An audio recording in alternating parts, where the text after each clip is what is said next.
Good morning, good afternoon, good evening. Sorry, I don't know what happened there. It said I was unmuted, then it said I was muted. We've had a mayor, haven't we? And I was just in the background. Sorry, I was just reading at how Aston Villa are trying to take João Felix on loan from Chelsea. What a good signing that would be. Anyway, we're Tottenham. Let's not talk about signings. Today, we are not going to talk about Angepostecoglou. We'll talk about wider issues. Brian Daigle's going to be joining me in about 7 or 8 minutes' time. And we're going to be talking about how can we unite. And listen, I think most of you would have seen the video I did yesterday. Sorry, let me move my chair. I can tell you what, someone's been in here. Do you know what I think's happened, guys and girls? I reckon what's happened is I've left some plates and mugs or whatever around my little area where I record. And I think she's come in, bless her, cleaning up after me, and knocked everything out of space. And now I just feel a little bit out of loop. Never mind. Anyway, big up to the wife. You might have seen the video I did yesterday, almost like a call to arms for Spurs fans to kind of unite. And it went how I thought it would go. And listen, it's only been overnight, but it went how I thought it would go. I've had lots and lots of emails, some of which I apologize I haven't managed to respond to yet. I've had lots and lots of emails from the wider community, from fans that don't have YouTube channels saying, look, hey, I want to help. What can we do? And absolutely sure. That's brilliant. In terms of, I've emailed Chris Cowlin. I have emailed Ricky Sachs. I don't have any way to get to expressions, but people have told me that they've messaged him. I've included Alistair Gold in there. I've included Spurs Talk Show. I've included Irish Hotspur. I've included the Ben Bowman, some of the people that are probably a bit more relevant on TikTok, but growing quickly on YouTube. And thank you. I did see Ben Bowman's video about, he included what I did my video about. So thank you. There were some very kind words from Ben Bowman in there. And look, I haven't heard back from any of them. If I'm going to be completely honest, and it's only one night and we'll see what happens. But again, we're trying, right? We're trying to create some spark, and obviously we'll get into it in a bit more detail with this sex symbol that's just joined the show at 5:10 his time. Brian, good morning. How are you, brother? Well, to have the first human interaction say, "Look at that sex symbol," is a very good way to start the day, and not one I expected. And I think you need to put your glasses on. But yes, always a pleasure. If the shoe fits, my mum always used to say, if the shoe fits, then you say it. Big up to Mrs. Savva. Yeah, look, Brian, welcome to the show. Look, bit of a slightly different one. Normally, I'd be on here talking about, oh my God, Angepostecoglou, and we haven't got a striker, and blah blah blah, and all this. Today, we're going to talk about something different, something that's a bit more important in the grand scheme of the club. And as I keep saying to people, Brian, I think there's a huge difference between when we talk about football in the micro and the macro, i.e., people losing their minds about me not wanting Ange here. Ange is a moment in Spurs history. Yep. You know, Ange will be. We're not going to go into depth about him, but he'll be here 2 years, 3 years. He'll be gone, and we move again.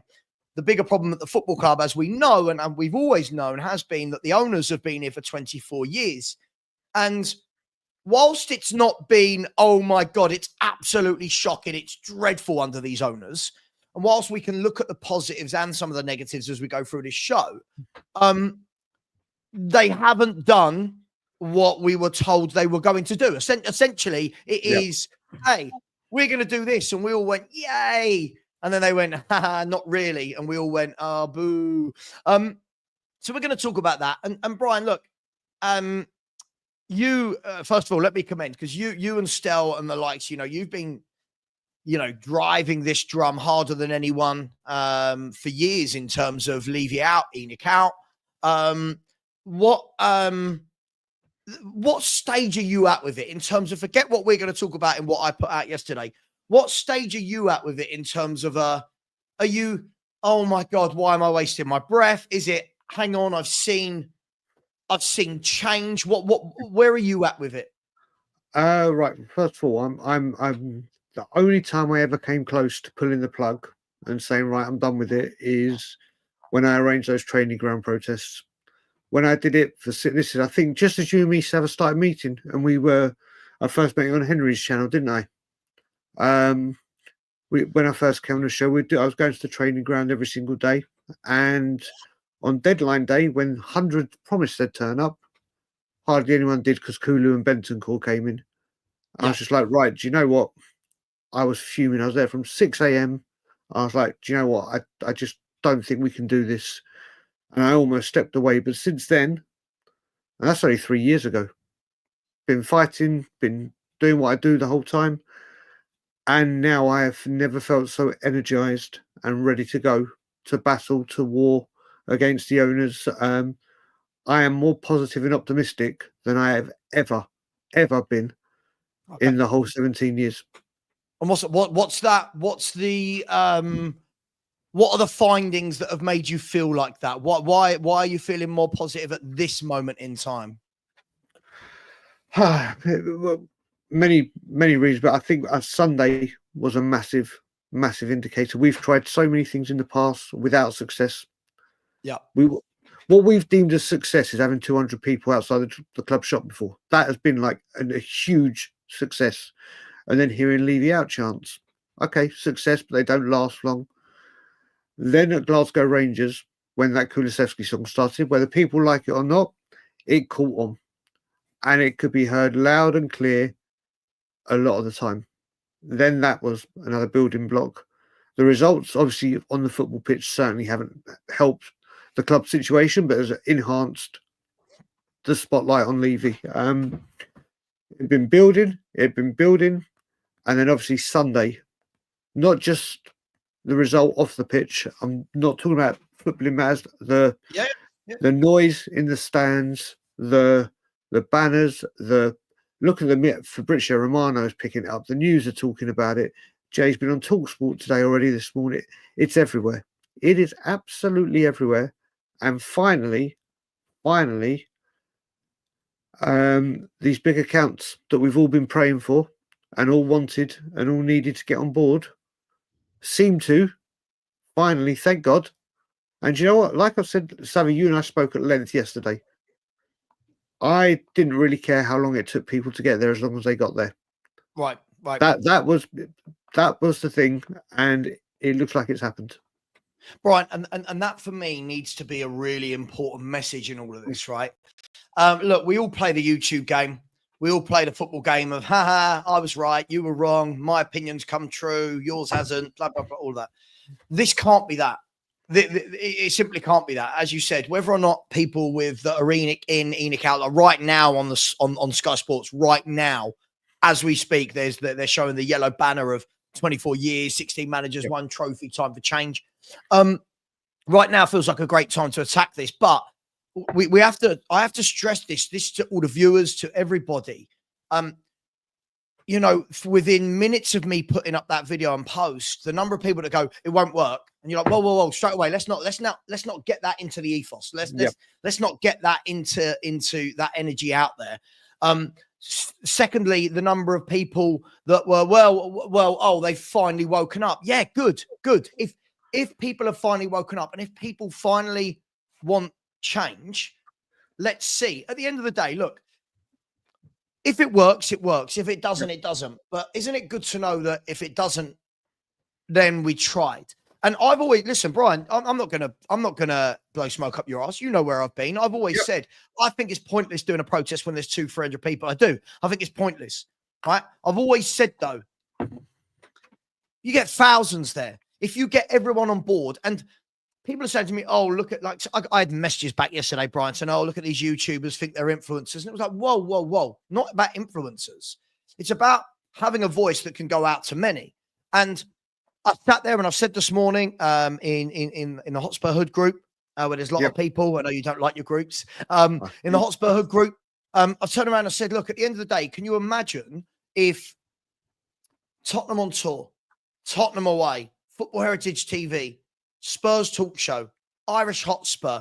I'm just naming people with over 10K at the moment. Irish Hotspur, Chris Cowling, Alistair Gold, Expressions Oozing, We Are Tottenham TV, Georgia Killier, I'm missing some. Apologies for anyone I'm missing that's over 10,000.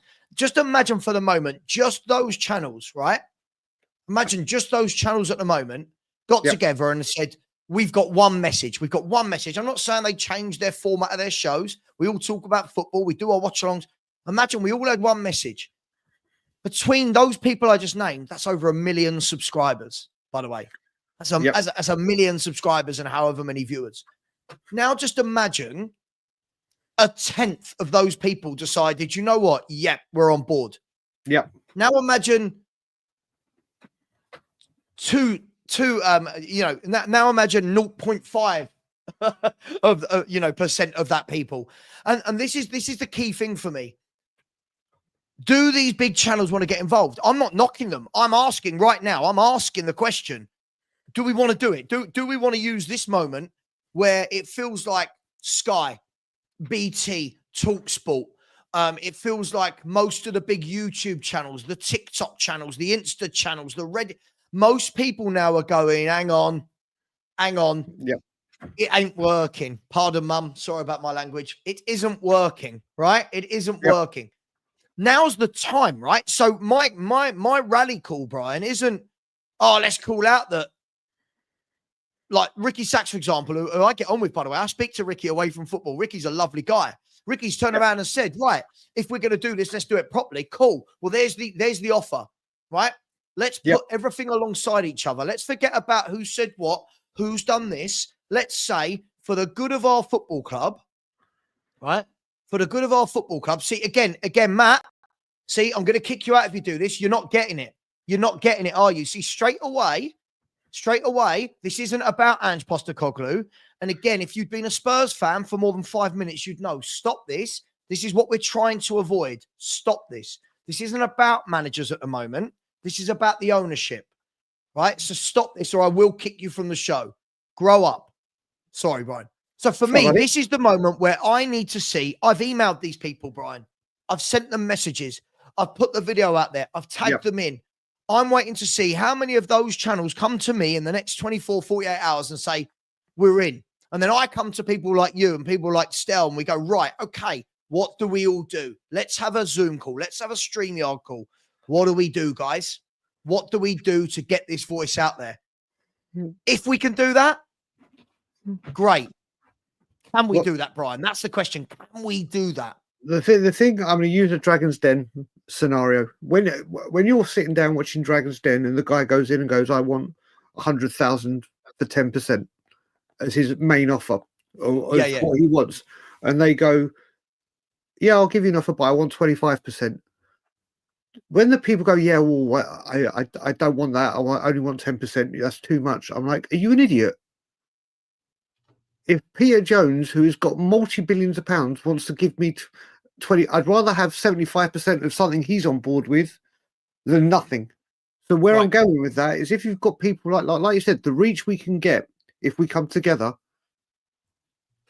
At the moment, you've got 16,000. Tottenham on tour approaching 10. We've got other channels that are around the 10, 15. We've got Tottenham away 30 odd now. Good for that. Amazing what they're doing. You know, you've got We Are Tottenham TV, 176,000. Cowling. If you get those people on board, the reach is massive. And it's why, and Savva, you know full well, because I spoke to you about this last summer when I said I'm changing my tact because we're doing something and it's not working. So we've got to try something else. That I'm going to go this way. And then I went to go on Cowlings, and everyone wanted someone to go from Levy out on Cowlings. Then a Levy out person goes on Cowlings. I'm a sellout. Right. Yeah. And it's just like, what do we do? Like, see, I've been with you for what, 14 minutes, and I'm saying, what are we doing here? It's contagious. It's contagious. You're slow. But this is the thing. We need to reach a wider audience. We need to reach more people. And I realized that try to say why aren't people doing more or whatever wasn't the answer and asking them that way. It was trying to talk to them to find out why they don't, or if they would, or could they, or why aren't they and like I said, you trap more flies with honey than you do vinegar. Sure. And this is the thing we've got to realize right now. We are at the strongest point we've ever been. The reach, thanks to, like you said, Sky Sports talking about it daily. Jay's been on TalkSport. The BBC are doing something on it. There's so many things going on. We're on the crest of a wave, and we've got to ride it all together. No, absolutely. And look, as I said, look, we're still gonna. I'm not. By the way, I'm not telling anyone what to do. I'm not telling any YouTuber what to YouTube about. By the way, Brian, I'm going to continue to do my YouTube how I see fit to do my YouTube. This isn't going to be every one of my shows is going to be Enic out, Levy out. That can be my ultimate thing. And this is why, you know, I'm still going to say, listen, sorry about that. I don't know what happened there. I'm going to say, you know, if people ask me about the manager, when I'm talking about, do I think the manager's shit? Yeah. But as I said to you at the beginning of the show, I can focus on the bigger picture versus the right now picture, right? The bigger picture versus the right now picture. And I got a little bit fed up, I think, if I'm honest. There were people saying, oh, you're Ange out, you must be Levy in. I'm like, whoa, hang on. I was Levy out since 2007. I didn't even know who Angepostecoglou was in 2007. And I think we've got to get to that stage where we get a bit more grown up about this. And, you know, I feel like it can't be, as I said massively in my video yesterday, it can't be he said, she said. Yep. It can't be, oh, but for years they've been in support of X, Y, Z. Doesn't matter. Doesn't matter, right? Let me liken this to, if me and my wife are turning around, right, and having a debate about, by debate, I mean she's winning a row. If we're having a debate about where we go on holiday, right, and I'm saying, I want to go Bahamas. She's saying, nah, I want to go Dominican Republic. And I'm going, no, I want to go. No, we go. It's final. We're going there. If after a month or two, she finally turns around and says, you know what? Okay, let's go Bahamas. Why would it? No. You said Dominican Republic. No, I'm going. Yeah, cool. All right, we're going. Right. Exactly. No, I know that's a really lower level thing, but too many people are trying to fight those that they've been trying to convince. Correct. You're trying to convince them. I saw it in my chat yesterday. Oh, well, these people said this. Ricky Sachs said this. Chris Cowling said this. Hang on. Well, why are you putting your position out there? Why are you putting your opinion out there? Asking people to join that. And then when they do, we go, nah, sorry, there's no room for you. You can't come in. It doesn't make sense, Brian. It really doesn't. And you chat now, as I said to you yesterday, I call it Mount Levy. If you imagine Mount Everest was Mount Levy, I'm you, me, Stel, Danny Kiriak. I can list loads of names. Are right at the top of the mountain. We've pitched our flag. We're not coming down because we've been like this for so long, and we see it. The way you want more people to climb up the mountain and reach the summit and see the beautiful view at the top of the mountain. The way you're going to get them up there isn't by calling them every single name under the sun and saying, what have you done? Where have you been? Why haven't you done this before? What took you so long? Blah, blah. It's talking with them, engaging with them. And like you've done on your show many a time, and many channels do, sitting down and having a conversation like this. Not a slanging match, not a bitch fest, not but I've been longer, so I'm a bigger Levy after than you, not, oh my God, what took you so long? Listen, the greatest thing that I've seen in the last week since Everton on Twitter, I have had people personally reach out to me, and not DMs, I mean on my Twitter page or on my timeline going, Brian, do you know what? I have come for you so many times about your views on Levy out. I was wrong. I can see what you see now. I just wanted to let you know that I apologise. Didn't have to do that. They could have just stayed silent. But the fact that people are actually going out of their way to say, do you know what? I respect what you've done all this time now. I apologise. Mm-hmm. That's a huge sign of omission that they don't have to. They could just go quiet. A lot of people have just gone quiet. But to stand up and turn around and go, do you know what? I actually think you've been right. It shows how powerful things can be. Because you've got some people that just will not admit it for the love nor money. Whether it's because they don't like people on Levy out, whether it's they don't like the message, whether it's they haven't liked how it's been done for years, or they just are so blind to it that they still can't see it, which is up to them. But for people to go out of their ways and go, do you know what, you was right, I was wrong, takes a lot of respect, takes a lot of, to put it out there, especially the way Twitter can react on things. Mm-hmm. And no, Absolutely. Can I just show you this, Yeah, go by on. the way, Brian? I mean, you'll remember this day well. This was the day, and forgive me, I'm going back to, this is when the internet wasn't as as powerful as it is now. This is,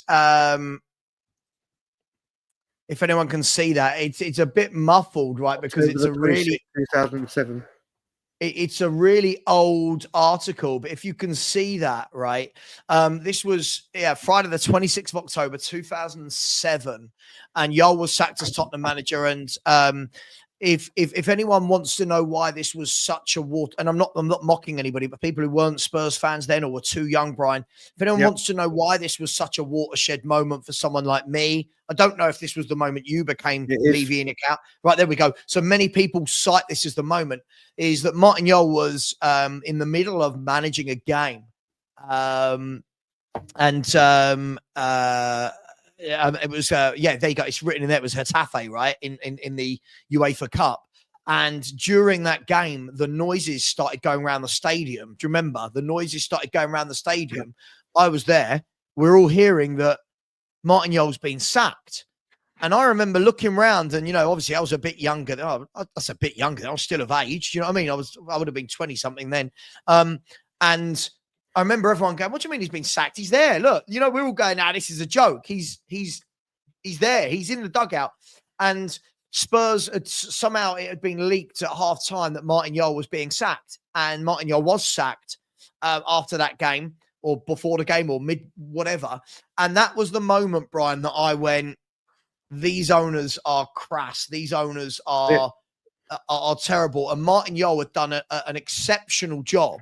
For anyone that wasn't around at that time, he'd done a really good job of taking Tottenham from nowhere, really, to actually putting a quite a good, organised, well-drilled team together that if it wasn't for some dodgy lasagna, if everyone remembers Lasagna Gate, we might have made Champions League for the first time under Martin Jol. So is that the day you remember? Is that the moment you remember being Enic Levy out? First of all, I have to say my love for Martin Jol is for managers, he is my favourite ever Spurs manager, and I include Poch in that. I absolutely adored Martin Jol. Martin Jol was someone that I absolutely loved, and we've seen a lot of things from Levy as firsts that will never be repeated. Excuse me. That one was absolutely insane. To sack someone at halftime, and the whole ground knew it. One day Ramos was coming in. This man, excuse me, who I don't know how many people in the chat feel. I completely give Martin Jol the honour of starting where we are now as a football team. The rebuild and rise of Tottenham from mid-table security all started with Martin Jol. And when that happened, I just couldn't believe it. It's not even... I think it showed for me with Daniel Levy his absolute... It's not very compassionate, is it? It's not very... It's just a disgusting thing to have done. To sack a manager at half-time, the crowd knew it, all singing his name. I wasn't at the game. I was listening to it on the radio. Bloody hell. I don't think you could even... Was it on Sky? I can't remember what it was on. But to sack a man at half-time, a man who had changed Spurs' fortune... Yeah, I mean, I can see a lot of you saying in here, ruthless. That is the word I was looking for, Jimmy, and thank you. It was just the most horrible act of this man. And to this day, I still dream Martin Jol comes back as a director. Can you imagine if Martin Jol was director of football right now? None of this would be happening. Daniel Levy would be shitting himself to go up against him. And you got to remember as well, we talk about a connection with this football club, a connection with this or with managers. Anyone who remembers Martin Jol, the love he had for the club, the love he had for the fans, he was uniting everyone. Yes, when he got fired, the form was dipping a bit. But that man, and this is why, and people have got to remember as well, a lot of people that are coming over now have said, oh my God, sometimes Savva and I can be extreme. I've heard extremist is words we've been used in every other word under the sun. But people have got to remember it's because we've got 17 years of built up hurt, anger, 17 years of seeing things coming a mile off and them happening. And this is where, welcome back, Savva.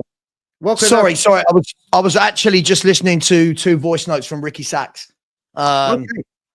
So yeah, listen, I think that they're yeah, look, from what Ricky just said to me, that he's currently speaking with Ben at We Are Tottenham TV and Jay for Change for Tottenham to see what they can do. And I just said to him, look, it's brilliant that everyone's starting to talk about it, but let's make sure that we're all joined up.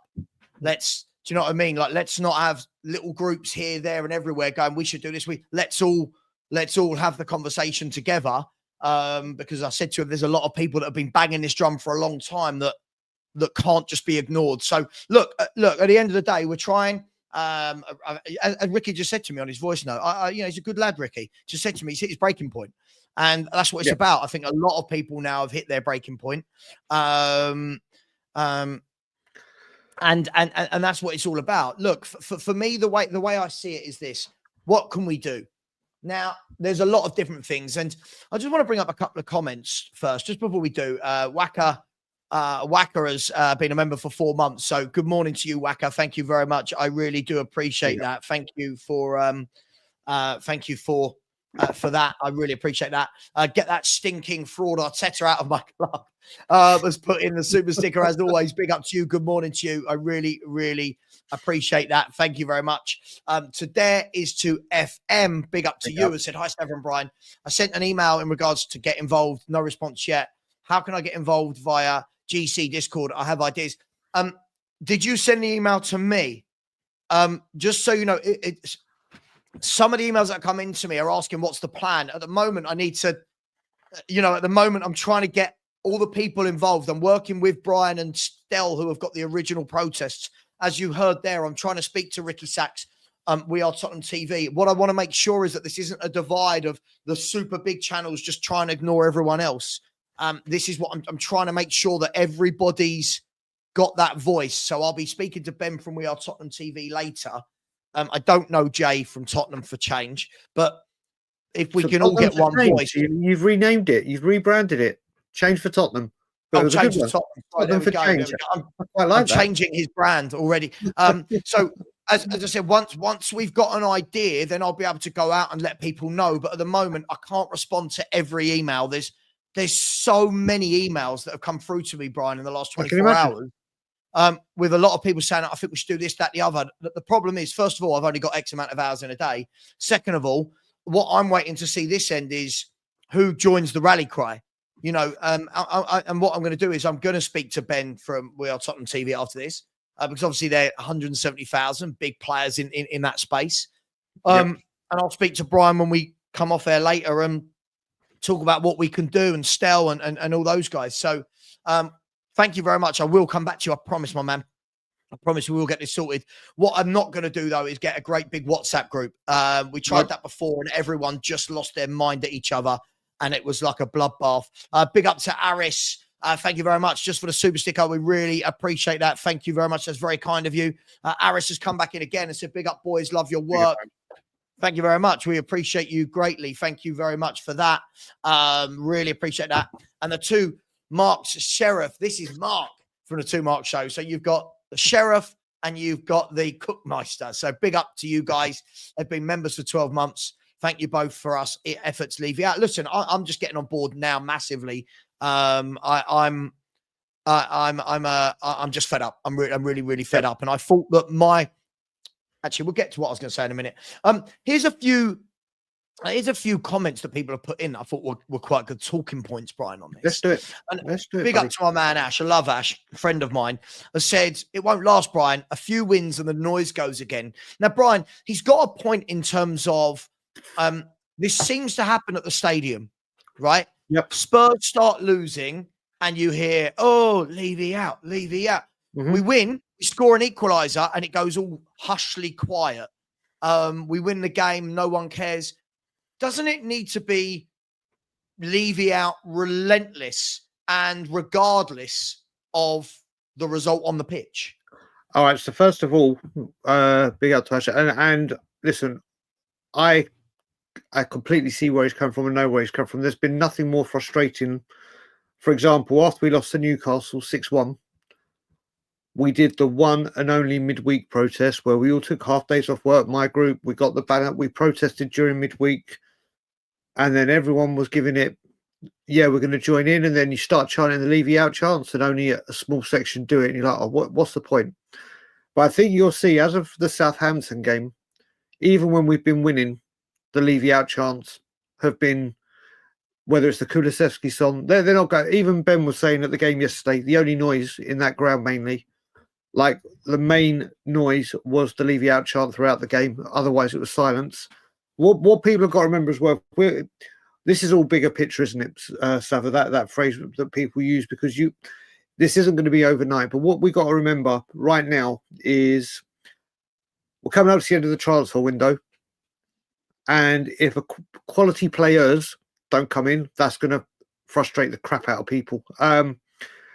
Next week, technically, and these are all if buts, maybes, we could be out of 2 domestic cup competitions. Technically, we could be in a final, could be through to the FA Cup and out of and not in a final. But then what you got to remember is, come April, it's 2 things: season ticket price, and an increase will be coming, and most importantly, Daniel Levy will have to declare the bonus he's given himself. Everywhere you look right now and everything we do, and then you've seen Kieran Maguire come out of all these stats that are coming about, how profitable we are, how much directors of football or the big wigs are getting paid compared to others, wage to turnover ratio. All these stats figure, it's all crumbling down. He's had walls behind him to protect him. He's had shields. Yeah. I think, listen, if we look at the year that we've had right now, when he declares his bonus for the previous year, and we look at the state of the football club right now, where we are in the league, the stats are just ridiculous that everyone's using. And then you see that there'll be a season ticket price hike, and he'll give himself a bonus for non-footballing matters. Then I think there's going to be hell to pay. I literally think there are so many things upcoming. We get to April, and things haven't drastically turned or whatever, or even if they do improve on the pitch, he's got nowhere to hide now. I think it all comes crumbling down big time in April. Do you know what I find funny, Brian? Backing off from what you've said there, if you think of all the moments since Martin Jol was sacked, so all the moments in those 17, 18 years since this happened, that people have had a chance to turn. And I think a lot of those things just go under the radar. And I get it, right? People are so busy. We're invested in Tottenham. We care about. I think now those moments that people glossed over are now being really highlighted. So they're no bigger or lesser than they were. Yep. But they're actually, in this moment of time, they've got a real light being shone on them to make people go, he did what? They did what? The club's done what? Yeah, exactly.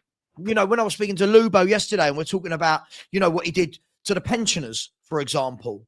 You know, when you look at the things he said, you know, he pulled the wool over everyone's eyes, talking about the new stadium and saying this, and these were his words, this will be a game changer. And it has been a game changer, Brian, but not in the way we were expecting. And what's happened is we've all become, and I'm not blaming anyone here, but we've all become so numb and so used to these lies, so used to these kind of tales that Daniel Levy spins, that take now, for example, we get to the summer and people are going, it's a youth project. Yep. And it's like, well, okay. It's a youth project. Have patience. Give it 5 years. Whoa. Are we just forgetting then about the last 10, 15 years we've gone through in terms of moving stadium, going to Wembley, ticket prices going? Like, have we just suddenly forgot that we've done all that and we're going, it's a youth project. Now, most of that, from what I saw, was the younger lot coming into my chat. And I had a young lad called Gary, and big up to Gary wherever he is. We didn't see eye to eye, but he was a nice lad who came in and kept saying to me, you know, we're going to see the fruit of this project. We're going to see the fruit of it. And I remember I kept saying to him, is that why the stadium was built? Is if we wanted a youth project, could we have not done this very same youth project of cheap transfers, low salaries? Couldn't we have done that at White Hart Lane? Correct. We've knocked down the stadium. We went through, we were out of White Hart Lane for 2 years. But more than that, Brian, it was the 5, 6, 7, 8 years prior to that for all the planning permission, you know, the permission with the council, trying to buy out the local businesses. And everyone was so excited. Weren't they? Everyone was like, this is the moment we're going to be competing with. At the time, it would have been Man U and Chelsea and Liverpool and Arsenal. And yet we've come through all the other side of that.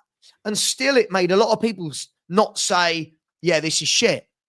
Still people were going, well, it's a youth project.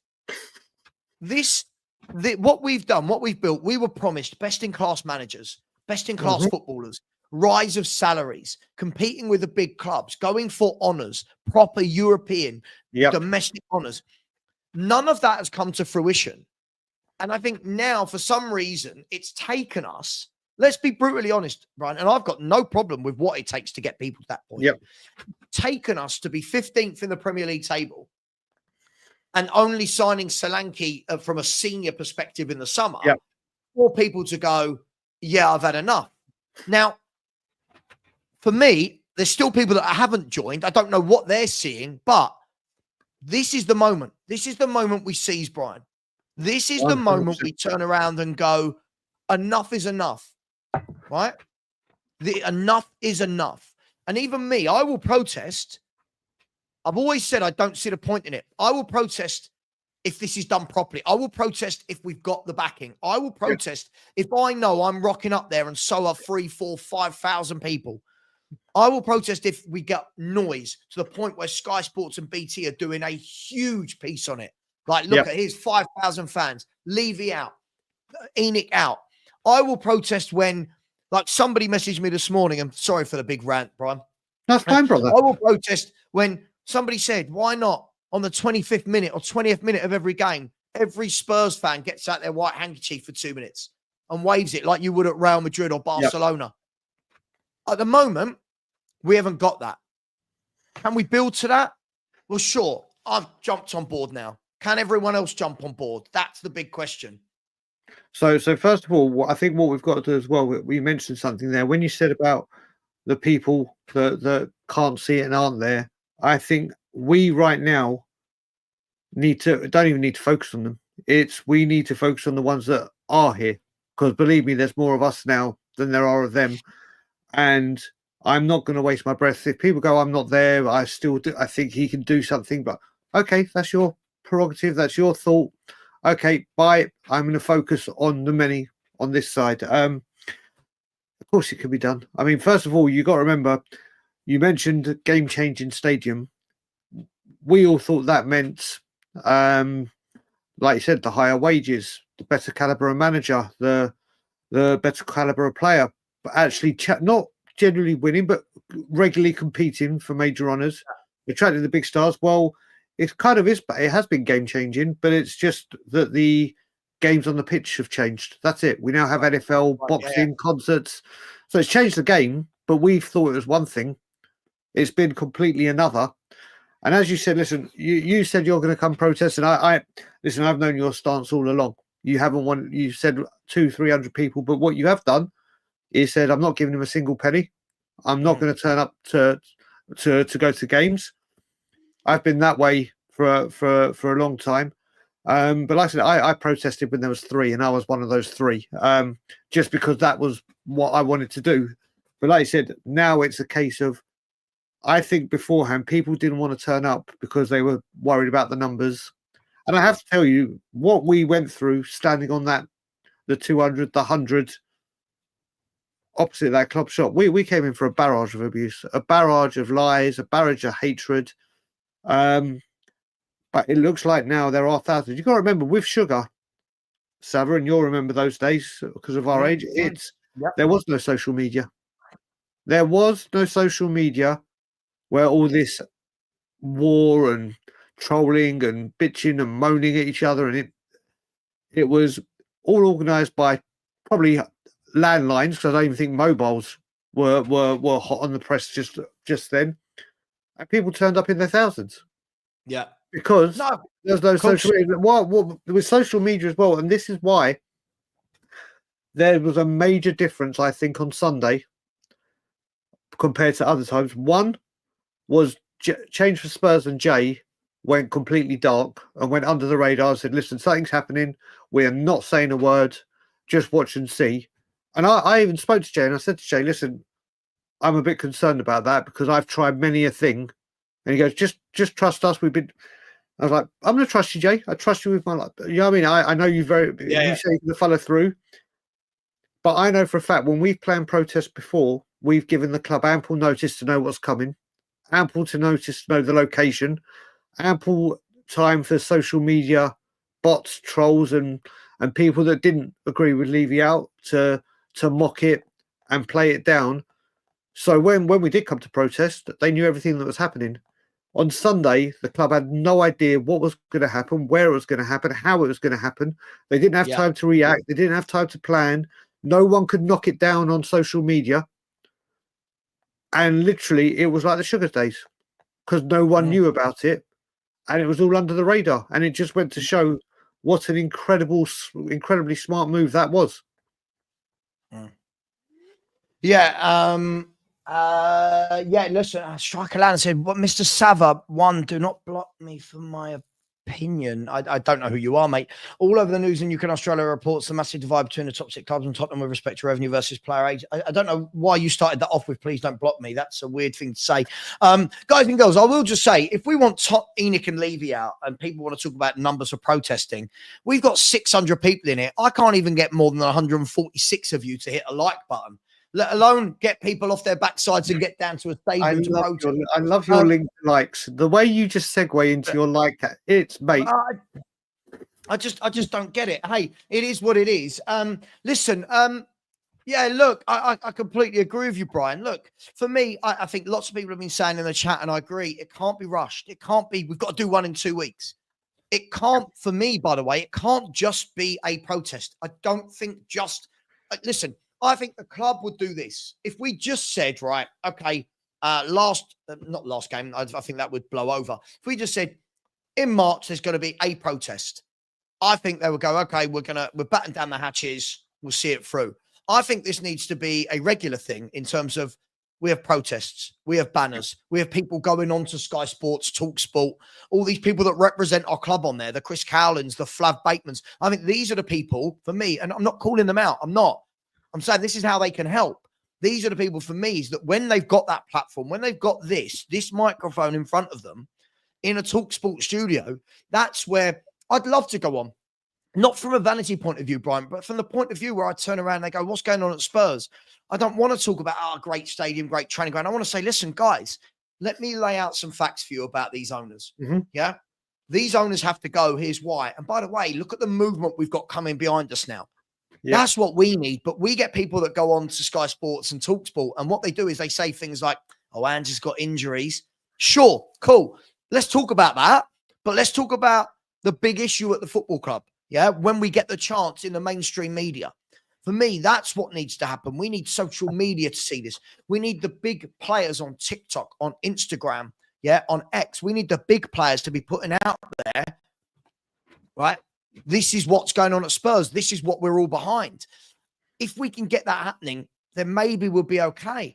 Look, as I said, so far, not one of the big channels has contacted me. Well, you said Ricky.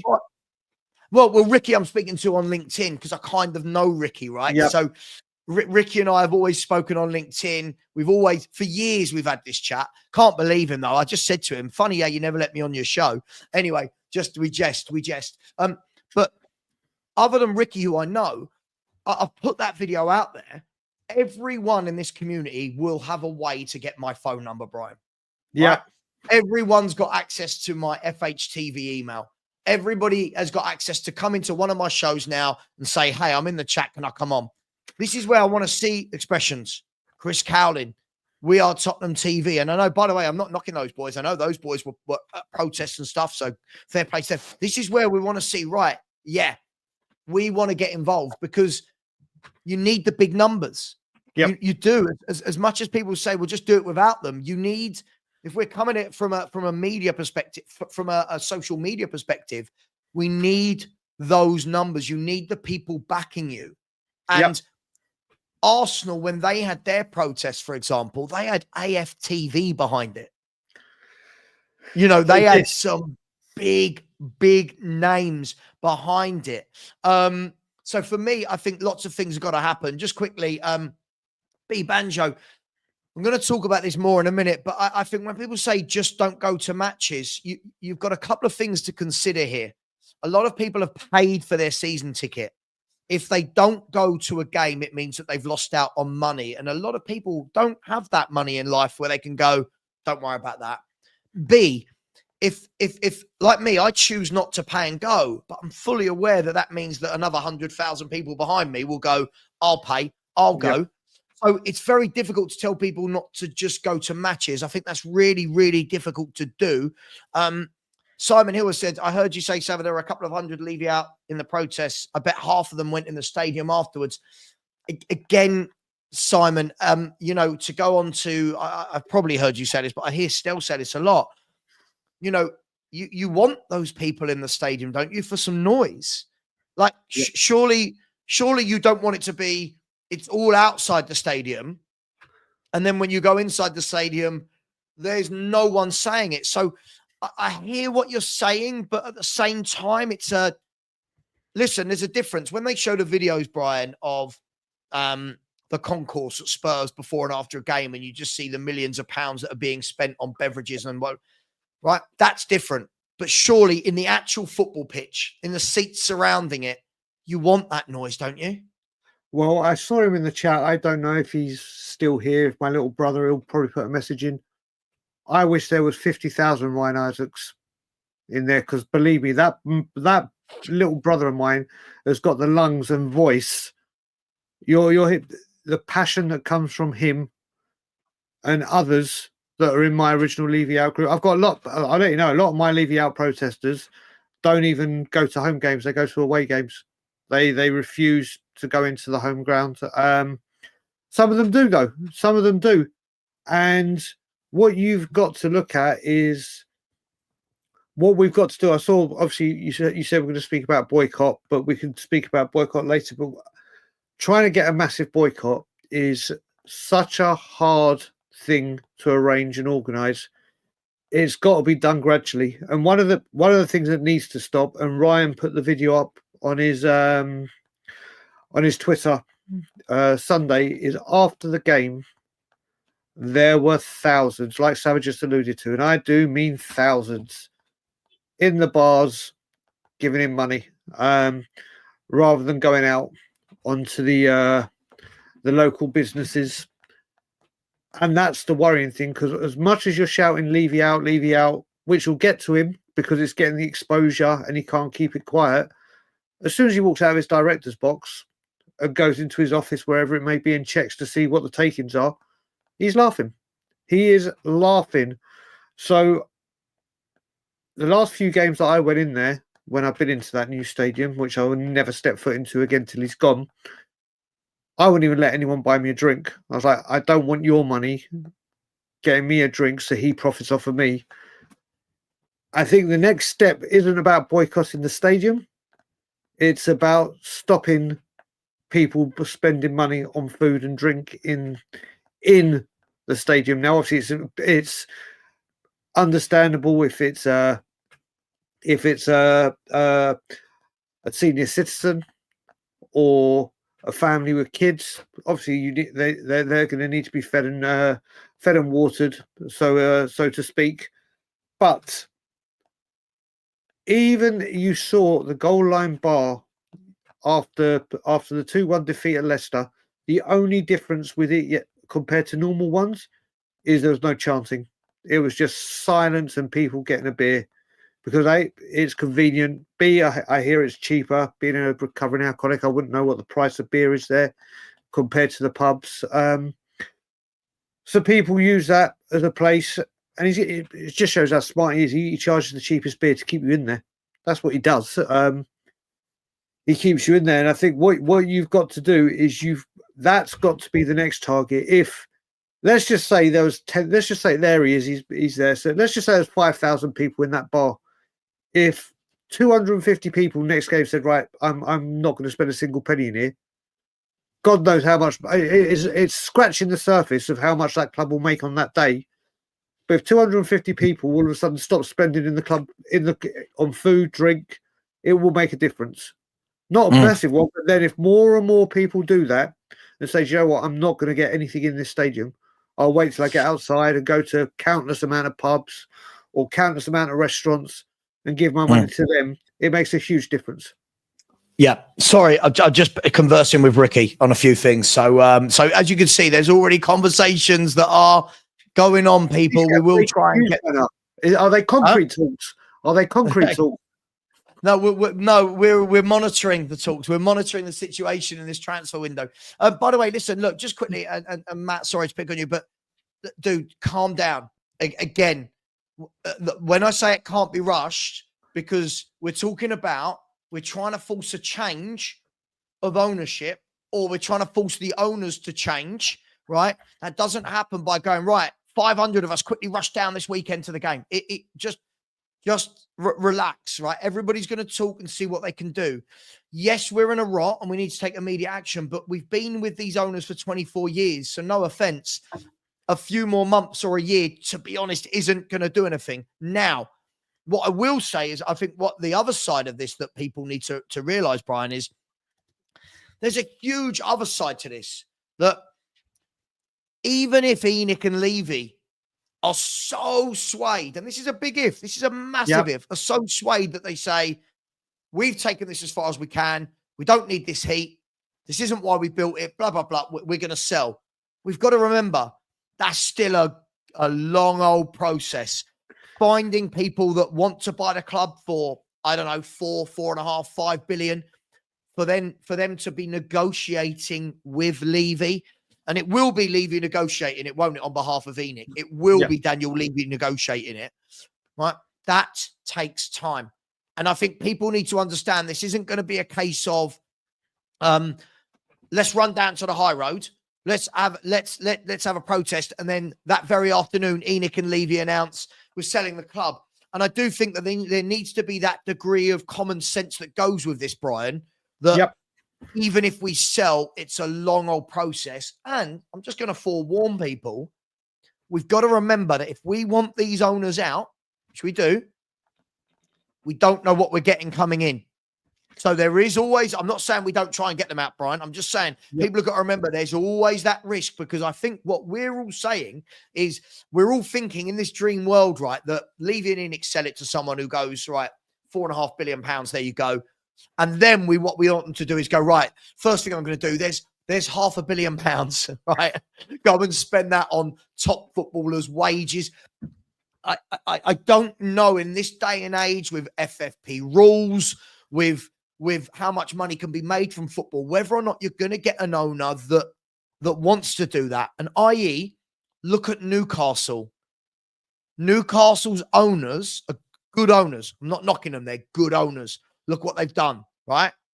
But they can't just turn around and go, they're the richest club in the world, aren't they, Newcastle, in terms of their owners? Right, the richest owners. Newcastle can't just turn around and go, there's 4, 5, 6, 7. So it's not going to be new owners come in and in day one we go, we're winning a Premier League or a Champions League. I just think people need to remember the flip side to this coin, Brian. Yeah, I think first of all, was it Matt that you brought the comment up? Was it Matt that you brought the comment up just before saying what we need action now?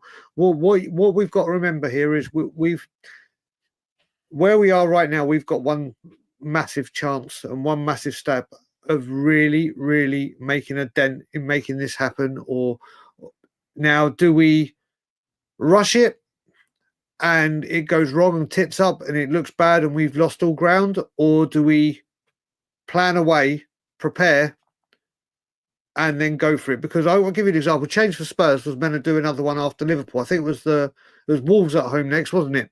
But they called it off. because they were waiting for those banners that we saw on Sunday to come in, and because of Christmas post, they're like, we're calling it off. We'll give you further information. And everyone all of a sudden thought, oh, there they go. They've done one and they're going to jack it in. And here we go. They planned and planned and planned and used that time to get it right and have a constructive way to do this and plan to have an impact. And that planning time was probably the best thing that could have happened to this movement. That gap and allowing them to say, right, let's take a step back. We've given ourselves a bit of breathing space. Yeah. Let's work on this and make sure we're going to have one shot at getting this right to build on. Let's make sure we get it right. And they made it right. Let me just bring up that thing about Chris Cowlin. So I need to address it because, as you know, I've been on Chris Cowlin's shows a few times. I'm actually going to go on it again today. He's having a fan show. He sent me the email, and I am going to ask him where he stands, if he believes in it, can he lend his support.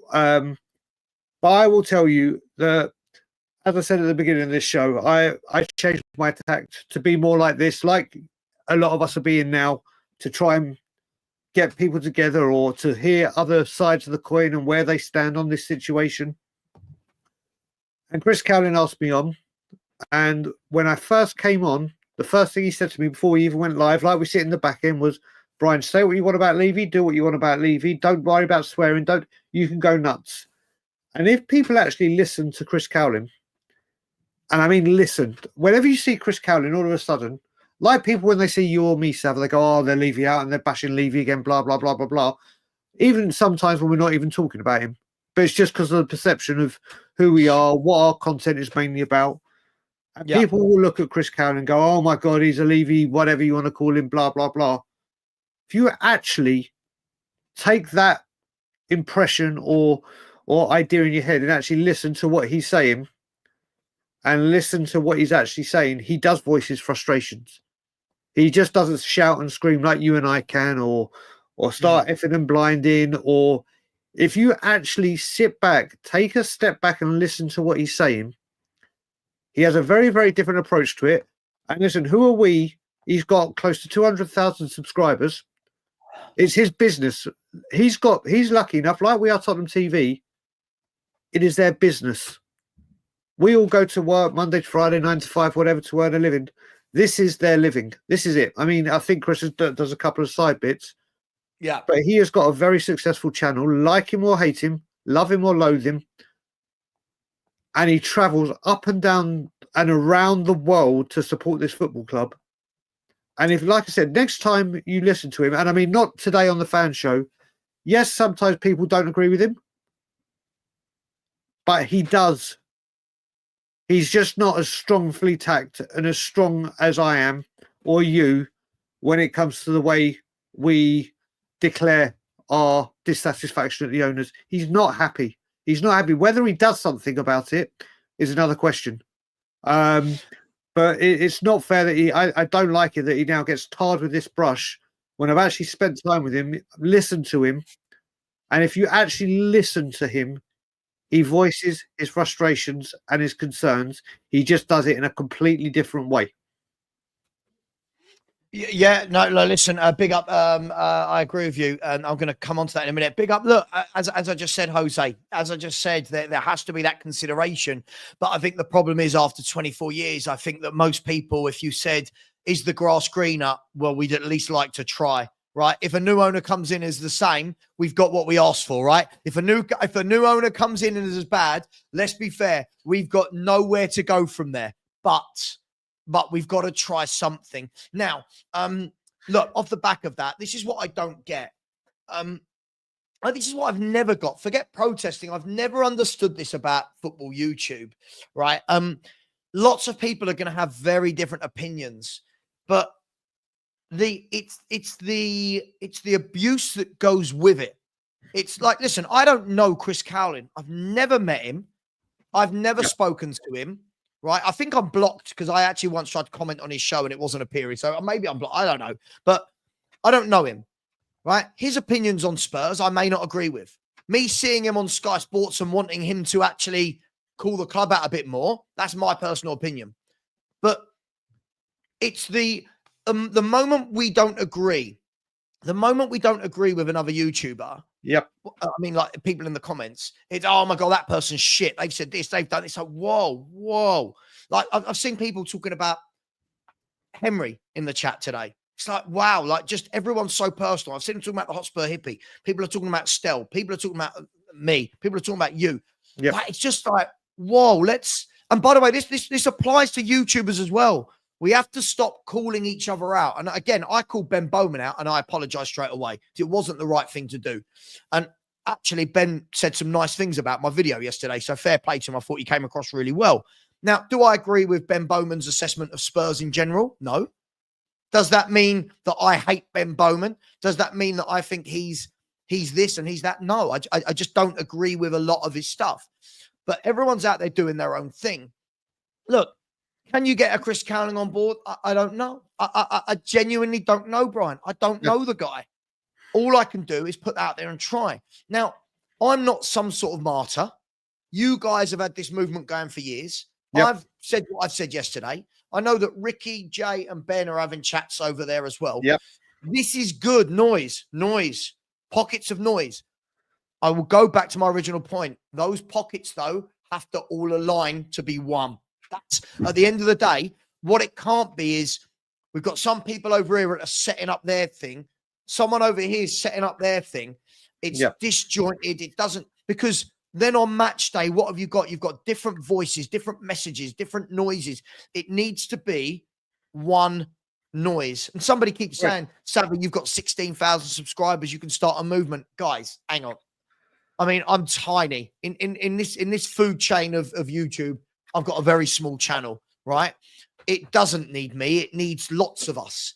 I've said, Brian, I don't want to be the face of anything. I've got no interest in it. I don't want my face plastered everywhere, right? I'm just somebody that had enough yesterday and said, right, I've had enough. Yep. I had enough 2 years ago when I stopped going. I had enough in 2007 when I was Enic out. But I think people have there's got to be a degree of sensibility and adult-like behavior that creeps into this, right? And I want to just quickly say, sorry, just big up to Neil Kingswell. It's very, very generous of you. Neil, you're putting into £10 super chats. These people can't even smash a like button. Tell them, smash that like button, people. Thank you very much. It really does help. Hang on, who's this? I'm not taking the piss. Have you ever? Oh God, no. Sorry, somebody.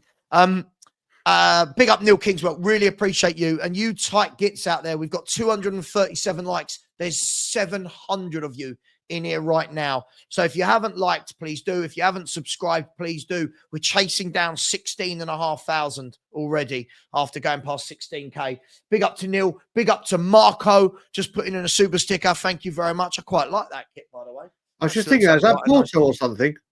Oh, no, it's mate. Do you know what? Why are these concept kits that people make a billion times better than what Nike do? Yeah, absolutely, mate. Absolutely. Completely agree. Elijah said, count me in for the protest. Big up Savva, Brian, and the chat. Big up to you, Elijah. Really appreciate that. Thank you. Yeah, listen, I think, as I said, if this is done properly, it could be big. As I've said, can't just be protests. The noise has to go on social media. The noise has to be in the stadium, outside the stadium. The noise has to be on TalkSport, this, that, the other, podcasts. It has to be everywhere. Archer said, question, with getting Levy Enic out, how do we ensure that they don't sell to another entity just like themselves? Well, Brian, I mean, I'll tell you what, I'll come back to this in 1 second. B Banjo said, I disagree here. The more empty the stadium, the more noticeable on TV. Yeah, but B Banjo, you can't tell people that have spent their money on season tickets not to go, right? And whether you believe this or not, if 10,000 people this weekend said, I'm not going to go, you know, people that, not season ticket holders, Brian, but people that normally pay. If those 10,000 say, I'm not going to buy a ticket, what will happen? 10,000 more behind them will buy a ticket, right? So you're never going to have it empty, I'm afraid. You're not. It's too much of a tourist attraction. I don't know if you agree with that, Brian. But I just don't what see I will say with this, Banjo, and it's something we experimented originally and encountered, and we thought, you know what, let's maybe talk about a walk out or a walk in after a few minutes before. This is what we spoke about. But then what we saw is when it was floated about and tested, no one actually bloody did it. So if we had said, let's just say we said, I don't know, the Southampton game at home, no one go, let's boycott it. And it was out there and everyone knew it was coming. And then the media are waiting for it. And then hardly anyone does it. How stupid. Enic out, Levy out, change for Spurs or whoever, who try and organise a boycott, and then it gets out there that there is a boycott this game, and the cameras are waiting for it, the media are there, and then hardly anyone's there. It's like, and also hardly anyone doesn't. Everyone turns up, and there's not hardly any seats free. Yeah. All that planning, all that media attention, just goes in the bin and goes. They're not serious. They're not serious. If you know what will happen, Brian? You know what would happen on that? You know what would happen? We'd be 2-0 up in a game after 20 minutes where people are praying to protest in the stadium and leave, and people will go, "Oh no, we're winning, we're playing well, we won't go." Yep. Or if, if we're losing, they'll be, we might get a goal. We don't want to miss the goal. So there's so many different ways of looking at it. I think the way you're going to gauge this, if there's to be a planned boycott, and this is just my impression, not what's been said. If you're going to plan a boycott, you can't just go from, right, we have a full out stadium to, right, let's boycott. It needs to be gradual. You need to, like you said, start with the bar. Start with the bar, the food and beverages. If we go to, what's the next home game? It's Manchester United. Forget Thursday. The next league game is Manchester United. If the protests, which will be going again, are successful in the ground as they are, and then Ryan goes out and does that photo again and sees half the number of people in that goal line bar, and they're outside and they're not in there spending money, then you're like, okay, people are boycotting. People are not willing to spend even money there. There is more people on, but it has to be gradual. You can't just go from what we achieved yesterday, which needed a full house, to right, we've got the full house. Listen, Maz, he can be, but he's got. This is obviously in line with Chris Cowling. He has been on TalkSport, and I've heard him. And yesterday he was going nuts by his standards, and he has been getting closer and closer and closer, and more agitated, and more frustrated. And like we said, and like Savva said in his video, like we said yesterday on Tottenham away, is it doesn't matter when people get there; it's that they get there, and I think Chris is reaching breaking point from what I'm observing from him. And this is, Maz, this is what we've got to try to, hopefully he will now change. Hopefully, I'm not going to say, you have to do this, Chris, come and do this. Or if he decides to do it, he decides to do it. But it's all about when they get there. But getting back to the boycotts, you can't go from one extreme to another. Are you being serious, Albie? Yeah, I'm seeing a lot of people. You know when you're a YouTuber and everybody sends you everything, right? Yeah, you could say that. People in the last 10 minutes have sent me different reports about Yang to QPR. That would crack me up. We won't talk about that right this second because it'll derail. That really would make me laugh. Like, saying we brought him in. But by the way, Man United, I just found this quite funny. Man United have signed a centre-back from Arsenal whose name is Heaven. That's a wonderful little story, I thought. And Chelsea have, Aston Villa have asked Chelsea, Romano's reporting, to take João Felix on loan and Disasi. So Aston Villa have already got 3 new players in this window and are looking to bolster their squad with João Felix. Yeah. So what is this you talk of? Brian, it's 2 words. One's transfer, the other one's window. And apparently when you put them together, it opens some sort of portal for clubs to be able to make signings. I know we don't really know what it is, but it's like do you remember Quantum Leap? It's like Leap. Boy, what a show. What a show. Yeah. It's like Quantum Leap. And if that doesn't make you feel old, ladies and gentlemen, nothing's gonna make you feel old. Old Sam and Iggy. Was it Iggy? Ziggy. Not Iggy. Iggy. I bet it's Iggy. It's Iggy. Yesterday was well funny when I see someone said Vicario's back in training, and Iggy went. He was like, The things we get happy about these days, players getting mate, back. you know what? I literally, what's made my day recently is I speak to people on the phone, Spurs fans, YouTube or whatever, and it's now come onto the conversation that we speak in transfer buzzword bingos. Yeah, so mate, it's sure. so we were doing it the other day. It's brilliant. It makes your day so much better. Oh, mate, I think you've got to find, as a Spurs fan, we've got to find coping mechanisms. Like, for example, I've seen a couple of people have already said to me this morning that, have you heard, somebody said it in the chat just now, have you heard that Evan Ferguson, by the way, who's done nothing for 2 years, can't get in the Brighton team, apparently has turned us down to go on loan to Everton. Now, again, Brian, pinch of salt. What's that? Salt, BAE, that thing. Pinch of salt. I have no idea if there's any legs in that story. But I'm going to see the funny side of it, right? Because you go, well, that's Spursy, isn't it? That would be completely Spursy. We'll talk about a bit of football. How long you got, Brian? I've got all the time in the world. Do you want to do a 24-hour stream? Let's do it. 24 hours starting now. Someone let my wife know I'm not going to be around to talk to her for the next 23 hours or so. Look, let's go to a couple of super chats and we'll get some more comments in the show. By the way, we've only got 281 likes from 700 people. Guys and girls, how can we get change if we can't even smash a like button? Super chats, let's get to them. A user said, Savva.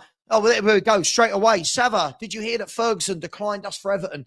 A few people have sent it to me. I have no idea how true this is.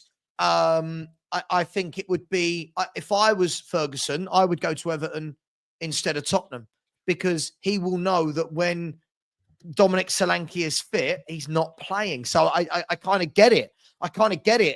Everton will play to his strengths. He's a big bugger, right? He's a big bloke. David Moyes will play to Evan Ferguson's strengths. Ange Postecoglou will probably have Evan Ferguson running around like a headless chicken in midfield. You gotta have a look and say, what do players want? Anyway, big up to you, a user. Dave Raybold, long time. How you doing, bro? Hope you're well. I said stadium needs to be full of dissenting voices, the louder and more vehement. Wait, can you stop using big words? It's early in the morning and I've got to remember how to pronounce them properly. You've already heard it's early in the morning, mate. You think it's early in the morning. It's not.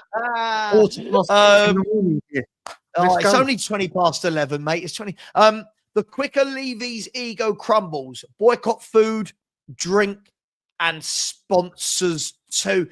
People are getting angry. People are getting mad. I'm not saying you said this with anger, but people have had enough. Big up to you, Dave. I couldn't agree more. Dave is a dear friend of mine. I just want to touch on something very quickly that you mentioned. I can tell I can tell this 100% genuine fact. I know for a fact, I don't know which ones, but I know at least 4 sponsors or official partners have been in contact with Tottenham about they're not getting what the service they were signed up for. They're not happy with the way things are going, because obviously it all reflects on their brands.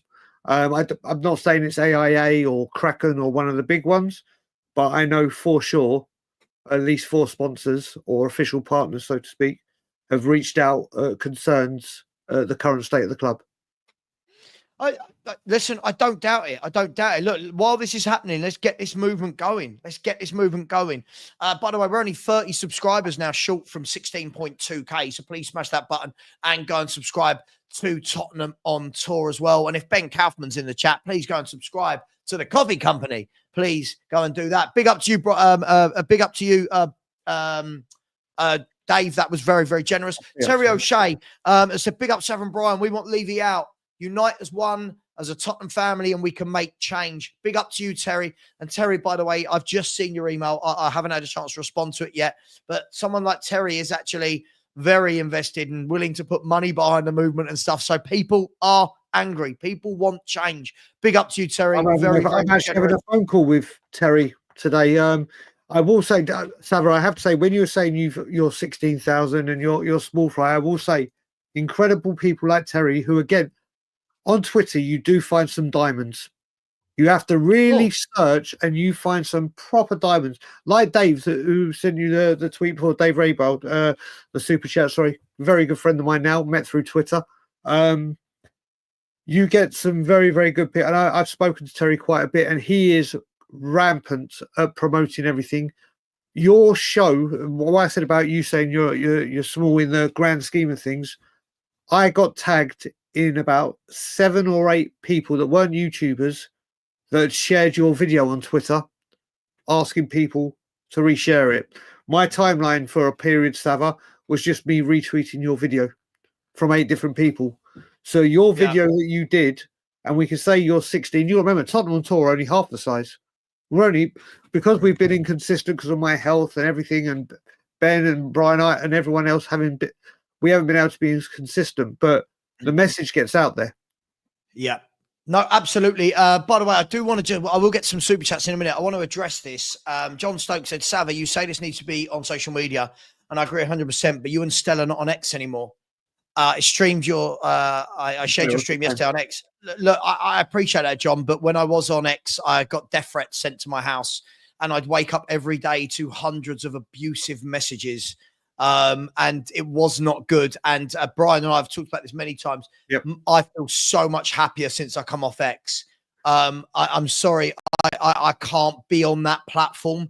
As Brian summed it up nicely, for every diamond, you get 100 people that just want to abuse you and say awful things. Yep. I wasn't an angel when I was on there many years ago, but that was a long time ago, and I've grown up a bit. And all I see from people who are on X is going, oh my God, X is horrible. Like there's no chance I'm going to go back on it, I'm afraid. So listen, as I said, I'm not the face of this. I'm just somebody trying to start. And if I can do my bit within the YouTube community, people can extend it to the X community. And I've no doubt that my post was flying around X yesterday. And I've no doubt that some of the comments, a lot of comments would have been vile about me. Do you know what, Sam? I'll be serious with you now. I'm going to be sorry to cut in. I will tell you now, if you had tried this last season or the season before, it would have been, listen, Twitter is still, or X, whatever you want to call it, is still the cesspit that it is. But the swing on Spurs Twitter at the moment is... I know, but there's a lot of people running on there that hate me. There are. They're with me as well. It hasn't disappeared, but believe me, what I will say, when I started doing the training ground protests with Ryan and Graham, the abuse I was getting, obviously it got a lot of traction with good people, but I got so much abuse, anti-Semitic, you name it. I got tarred with it all. Now, if I tweet something and people go, I sit back and now normally I'd buy it and I ignore them, but so many people now go, who the hell do you think you're talking to? And defend me and back me up and say, Brian, I hear. Don't get me wrong. Don't get me wrong. I can't do it. Listen, no, don't blame you. I deal with enough crap on YouTube getting comments from people that are just... Unfortunately, what the internet has done, it's given a great voice to really good people, but it's given a voice to a number of absolute dickheads and imbeciles that they see. I could do a post going, I don't like Ange, right? I don't like Levy. And the first thing people come back with, oh, you're such a dickhead, you're an idiot. Yesterday, Ben Bowman, as I said, did a nice video, and it wasn't all about me, by the way. It was about Spurs, but there was a bit about me. And somebody who I actually know, I used to work with, posted in the comments and said, "Don't join forces with Savva and Stell. They're toxic and negative of the highest order." And I sat there and I thought, so even when we're trying to do a good thing for the club, that's the message that someone like that. And that, by the way, that's a 40-year-old man.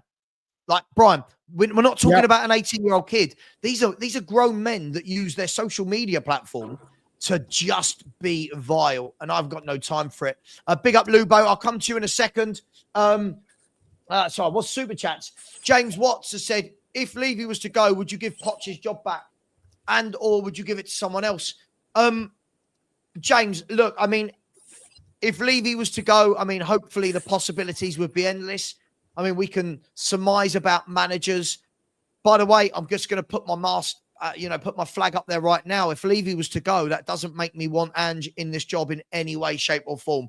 Two different subjects, but just because I don't want Levy here doesn't mean I think Ange is a good manager. So I would take Poch back all day. I'd take Poch back in 50 years when he's probably 100. So yes, I would take Poch back. Big up James. Richest Man has said, if we manage to oust Levy, who many would say is possible, do you think the new owners would try the same thing? It wouldn't happen, in my opinion. I'll talk about this with these guys in a minute. It could well happen. It could well. We've got to be prepared for that. But we'll talk about this in a minute, Richest Man. Josh Hayden just sticking in a super sticker. Big up to you, Josh. Really appreciate that. Very generous. A user, very generous, says, can we do a GoFundMe for a plane to hire a banner? I just feel, I don't know, I'll speak to these guys about it. I just feel that if you're going to waste all that money on a plane to go over for 1 minute, I feel like that money could surely go to better use and consistent and sustained use rather than a plane for 1 minute with a banner. I'm not really sure how much. I don't know. I'll speak to these guys about it. And then Ethan Bates said, big up to both of you. Big up to you, Ethan. Big up to you. Good speaking to you last night. Take care, bro. Thank you very much. Guys, let's start with this and then we'll go to Richest Man's comment. Would flying a plane over for 30 seconds with a banner saying Enic Levy out, is that gonna let me just tell you, it's been looked at, it's been tried. There was an issue with it once with trying to arrange money for it. It cannot, people, as much as it would love to be done, it can't be done. It's it's over the London flight path. Legally, you just cannot, even if it was one of those low planes like you see with Glazers out. But I don't know how they did with Arsenal. If you watch it, they did it at away games. It could probably be done at away games like they did at West Brom and whatever, but it cannot be done at Tottenham, White Hart Lane because of it's just, it will be illegal. You can't get clearance on the air path. So as much as it'd be great, I don't think we're going to go into that territory ever. It has been looked at. Yeah, look, I mean, Lubo, welcome to the show. Obviously, this is something very close to your heart. We want Enic and Levy out. I mean, I want to look at this comment from Richest Man who said, let's ignore, like, if we can get them out. I said to Brian earlier in the show, Lubo, that, you know, no one can guarantee what new owners would look like. Like, none of us can, right? It doesn't matter how much we all think we know the world. That's just something we've got to hope and pray, right? In terms of new owners coming in, what they'll do, what they'll be like. Well, listen, we know what these owners are like. We've had 24 years. They're not interested in footballing success. They're just interested in using the club as a platform to make themselves richer. Yeah. So for me, you've got to listen. What's life? You know, you got to go out, take a risk, take a chance. Whoever comes in would pay billions to buy the club. They'll be looking at it also, obviously, from a financial point of view. But what we've been run by accountants in effect for 24 years, and you can't run a football club as an accountant, as Enic has shown, and be successful. You also can't run it as a fan because you can end up close on bankrupting the club. So there's got to be a balance, and what we want is a balance from new owners. So that's all you can ask for. And no, completely agree. It is balance. I mean, look, will we get it? We don't know. But look, what I will say, guys, I've got to play devil's advocate as the host. If we get in new owners and they end up doing exactly the same thing because that is the business model for owners, where do you go from that? At that point, we have to surely lick our wounds and go, we wanted this, we've got it. Don't we? Yeah, I mean, first of all, Savva, I keep saying once Levy out is done and it's over, people like yourself and me are going to feel like a contestant that's just come out of Big Brother. We'll be hot topics for a few weeks. There will be Z-listers. All our material is going to be like, I might have to start protesting to get these owners out from day one. Look, all I will say is, first of all, good morning, Ian. Me and him spend more time with each other than we do with our wives currently. But literally, the way I've looked at it is when these new owners come in, I believe what it does straight away for this fan base is inject some optimism, some hope, some fresh impetus to think, do you know what, we might now go somewhere. we've gone 24 years now where we just go, yeah, we're not going to do anything. Yeah, we're not going to win. Yeah, we're not going to spend. Yeah, well, it's same old, same old. New owners come in and straight away you're like, oh my God, here we go. Let's see what they're about. It will bring the excitement, and then Brian, you look at it, gone. How many in those 24 years, right? I can't remember when they bought in the transfer windows, but let's just say it's 48, 49 transfer windows, right? Yep. In that time. And every single transfer window, as Spurs fans, let's be fair, the sensible Spurs fans, we all go, oh, does it matter? Like, you know what I mean? Like, who went into this January going, oh, we're going to get some players? And who went in going, oh, we'll get a couple of 18-year-olds and a 21-year-old keeper on loan. Like, this is, I remember, obviously the one that I remember so badly, because I really thought we'd got him, is, do you remember when we did the Nelson and Saha? We were desperately on the hills during that window for Christopher Samba from Blackburn. So when I heard we got Fulham, we'd got Saha, I was like, what the hell is this? Then it went Spurs signed Blackburn defender. We'll be back after the break. I was like, Samba. Nelson. I was just like, oh my good God. But this is it. And then what you got to think as well, these owners that come in, unlike any other club owners, and like you said, Newcastle with the owners, they couldn't just come in and drop hundreds of millions, even though they're the richest in the world. The advantage Tottenham do have, and it's what I will give credit for Daniel Levy for, when he does go, whoever comes in, PSR, we are so far ahead of it that they can go, right, I don't need to worry about building the stadium. I don't need to worry about building the training ground. Everything is there. I've got 400 million above it. I'm not saying they're going to spend 400 million, but whoever comes in next, whoever they may be, aren't restricted like Newcastle are. They're going to have a huge budget that we can spend because of what Daniel Levy has done. Because of the situation he's left us, we are in such a prime position. And like I was saying on Tottenham Away yesterday, Daniel Levy technically could have turned himself into a hero. Do you know what? It still could. This is what gets me, Brian, about Daniel Levy, right? And yes, when we talk about Levy, I think we do have to. I don't think we mention Enic enough. When I talk about Levy, I group them all together, right? Both. I'll bring Lubo in here as well, right? For me, at any of these stages where you think to yourself, not this window, because I think as I've said, I know people will disagree with me. I think we are absolutely a horrible proposition right now for any footballer. Right now, in this window, people will be looking and going, injuries, manager might be losing his job, relegation battle. When you put that all in a pot, I don't think it's very attractive. But like in the summer, you've got opportunities to say, all right, we just finished fifth. Let's go and get Eze, right? Go and get Locatelli from Juventus. Go and get blah, blah, blah. Go and get Gok. I don't know. Just go and splash. Have that one summer where he goes, Spurs are backing the club. Bang. We've whacked in 200 million of our own money. He's never done it. We've never done it. We've never made that push. We've never made that jump.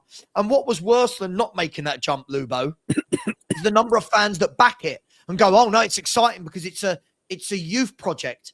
Lubo, I was going to say you remember. Of course you do. We all remember. We're all of age on here. For years we've been doing this. Lennon, Walker, Rose, Huddleston, Reed, Dawson, Defoe, Bale, Modric. All of these players were brought in as young kids. This signing youth, this isn't new, Lubo. And a lot of our fans seem to think it's a new, oh my God, we're going down this route. It's what we've always done.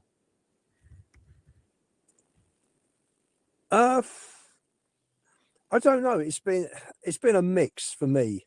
I've never thought it's a particular youth project. I think, if I haven't got the sheets in front of me, but if you look at the year we bought Walker and Rose, I think we bought Walker, Rose, and Norton, didn't we?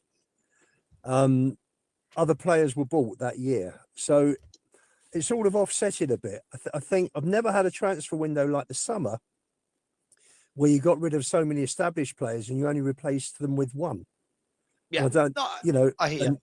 So although I think the summer window will ultimately turn out longer term I'm just talking about with kids, you know, they bought some great kids, and I'm delighted Graham Bergvall with the club. So the transfer window in terms of buying the kids will turn out to be very good. What was catastrophic was not replacing all those established players that we were selling. And I wasn't unhappy. The only one I didn't want to go this year was Lo Celso. Because although the guy, unfortunately, was made of glass, every time he came on last season, and he didn't have that many minutes, he gave a good account of himself. You know, particularly, I remember the game at the Etihad. He came on, scored a lovely goal. He was creating stuff. It was all over the place. Yeah, but you understand why he's got Ian, right? No, I do. Understand. But I'm trying to get away from individual players. Listen, I'm trying to get away from the individual players. I don't want to talk about Lo Celso great, but my point is that we've never had that window where we turn around and go, you know, we go, right, we've done everything we can. Over to you, manager. This is, you know what I mean? Like if this summer we had bought Eze, Neto, 2 or 3 others, we could have turned around and gone, right, Ange, over to you. Go on, challenge. But we don't. We never have. We never will under these owners. But will we with new owners? That's the question. Well, listen, I always like to be positive rather than negative, and that glass half full and all that. Why not? If these guys are coming in and spending that sort of money, they want success on the football pitch. You know, you might find someone as ruthless as an Abramovich coming in, you know, that gives a manager a year at a time. I mean, and Chelsea, the anomaly, because normally you look at managers and you give them a few years, and you look at the managers who have been successful, Fergie, Wenger, Pep, Klopp, and those are the managers that have been given time, and you know, and many years at a football club. Chelsea is a one-off, but fantastic. You know, he won 18 trophies in 19 years. I mean, you know, what I'd give for half of that was Spurs. So, you know, and he came to see Spurs before Chelsea. And I don't think Levy, from what I was told, he didn't do any background checks. Didn't think he had the money, from what I'm told. That wasn't the reason that he selected Chelsea, but you know, sell the club so the guy doesn't want to go to Chelsea. No, came in, saw him, went off to Chelsea, saw Ken Bates, bought the club, and the rest is history. These owners will never. They don't spend their own money. They never put their hand in their own pocket and say, do you know what? We bought the club for, I know before the latest share issue, I think they'd spent 220 million. We're going to get 3 billion, 3.5 billion, 4 billion, whatever it is. Knock a couple of 100 million off. Let's go for it. Not a thought. Not interested. That will eat into their profit in the event of a sale. And that's where we are. I agree. I mean, one of the key things, Brian, that I mean, Stel sent me a very good video this morning. I'm sure he sent it around to a lot of people. And it was talking about Spurs having a 42% wages to revenue ratio, and that it's the lowest in the league, and that apparently we're 10% lower than any other club in that aspect. And this video was basically going on to say that even these lesser, sort of such a derogatory word, even these smaller clubs with lesser revenue, I should say, try and stretch it. They try and do all they can, these owners, to go. It's what we talked about yesterday, Lubo. They try everything they can to say, hey, let's give all we can. But we're seeing it more and more. And I want to bring this up because this is, God, I haven't really showed this properly since the summer. But you know me, I like to store a few things. And it was this, Brian. It was when you looked at this, for me, was a massive pivotal window. This was the window for me where we'd been in the stadium 5 seasons, right? Everyone said it. Do you remember at first, 10 years ago, it was when we get Champions League football, we'll act like a big club. We got that. Then it was when the training ground's done. Well, we did that. Then it was once we got the stadium, we did that. Then it was give it 3, 4, 5 years in the stadium. Well, we've done that. And their answer was this. And if I'm reading this correctly, a lot going on there. This shows the outs. this shows the ins, and then it actually shows you that we spent 124 million pounds, right? I'm sure there's going to be a few million here or there, but 124 million, sold 74 million pounds.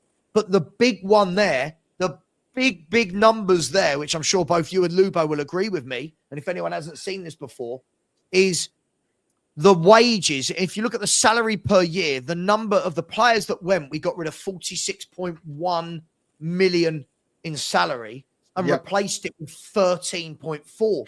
So we've saved 33 million pounds in wages and had a net spend roughly there. What's that? 50 million? 50. I'm sure 50. So that is, sorry, did you say 33 million there on wages? So that is that's what I've been saying. You've got a 17 million net spend all told last summer. No, I know, but I don't want to add it all together. I just want to separate the two. I want to separate the two, right? Because what we pay out in wages is separate to what we pay on transfer fee.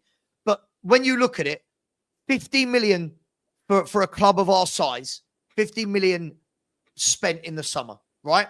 Yeah. And then saving 33 million on wages over the year, Brian. Yeah.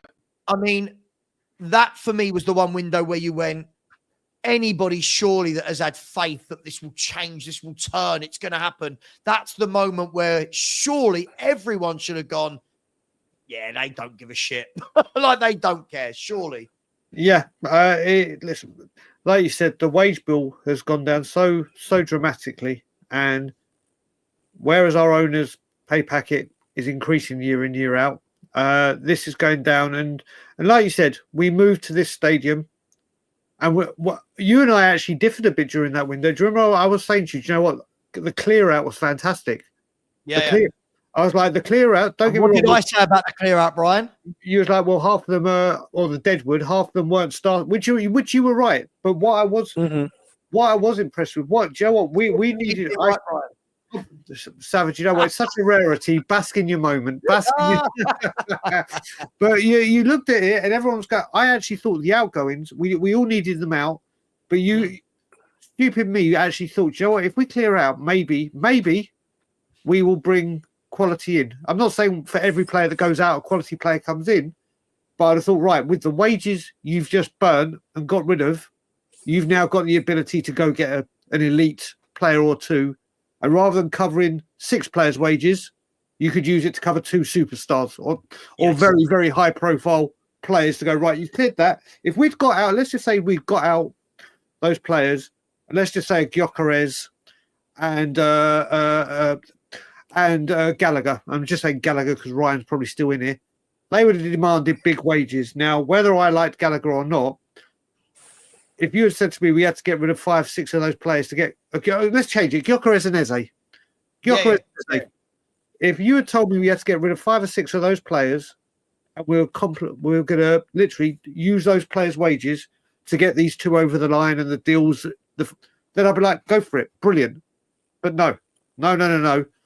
It's to clear those wages, make it lower. But then, if you're doing this, the demands of where Spurs should be in the league should be lower.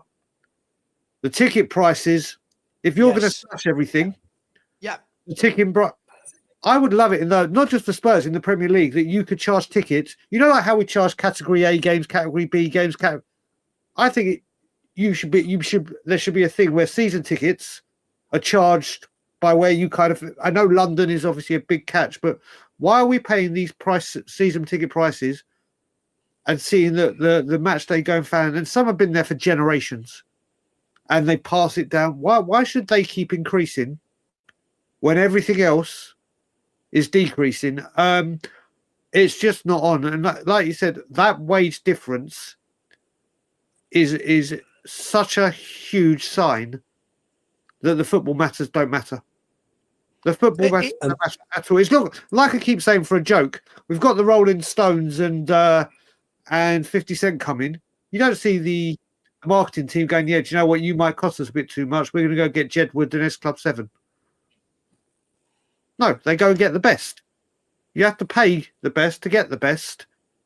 And when you lose that amount of quality in or that amount of revenue in wages, and some of those were well overpaid, let's be serious, some of those players were on whopping wages for our standard, and then you make them even lower. What was you expecting? What was you expecting?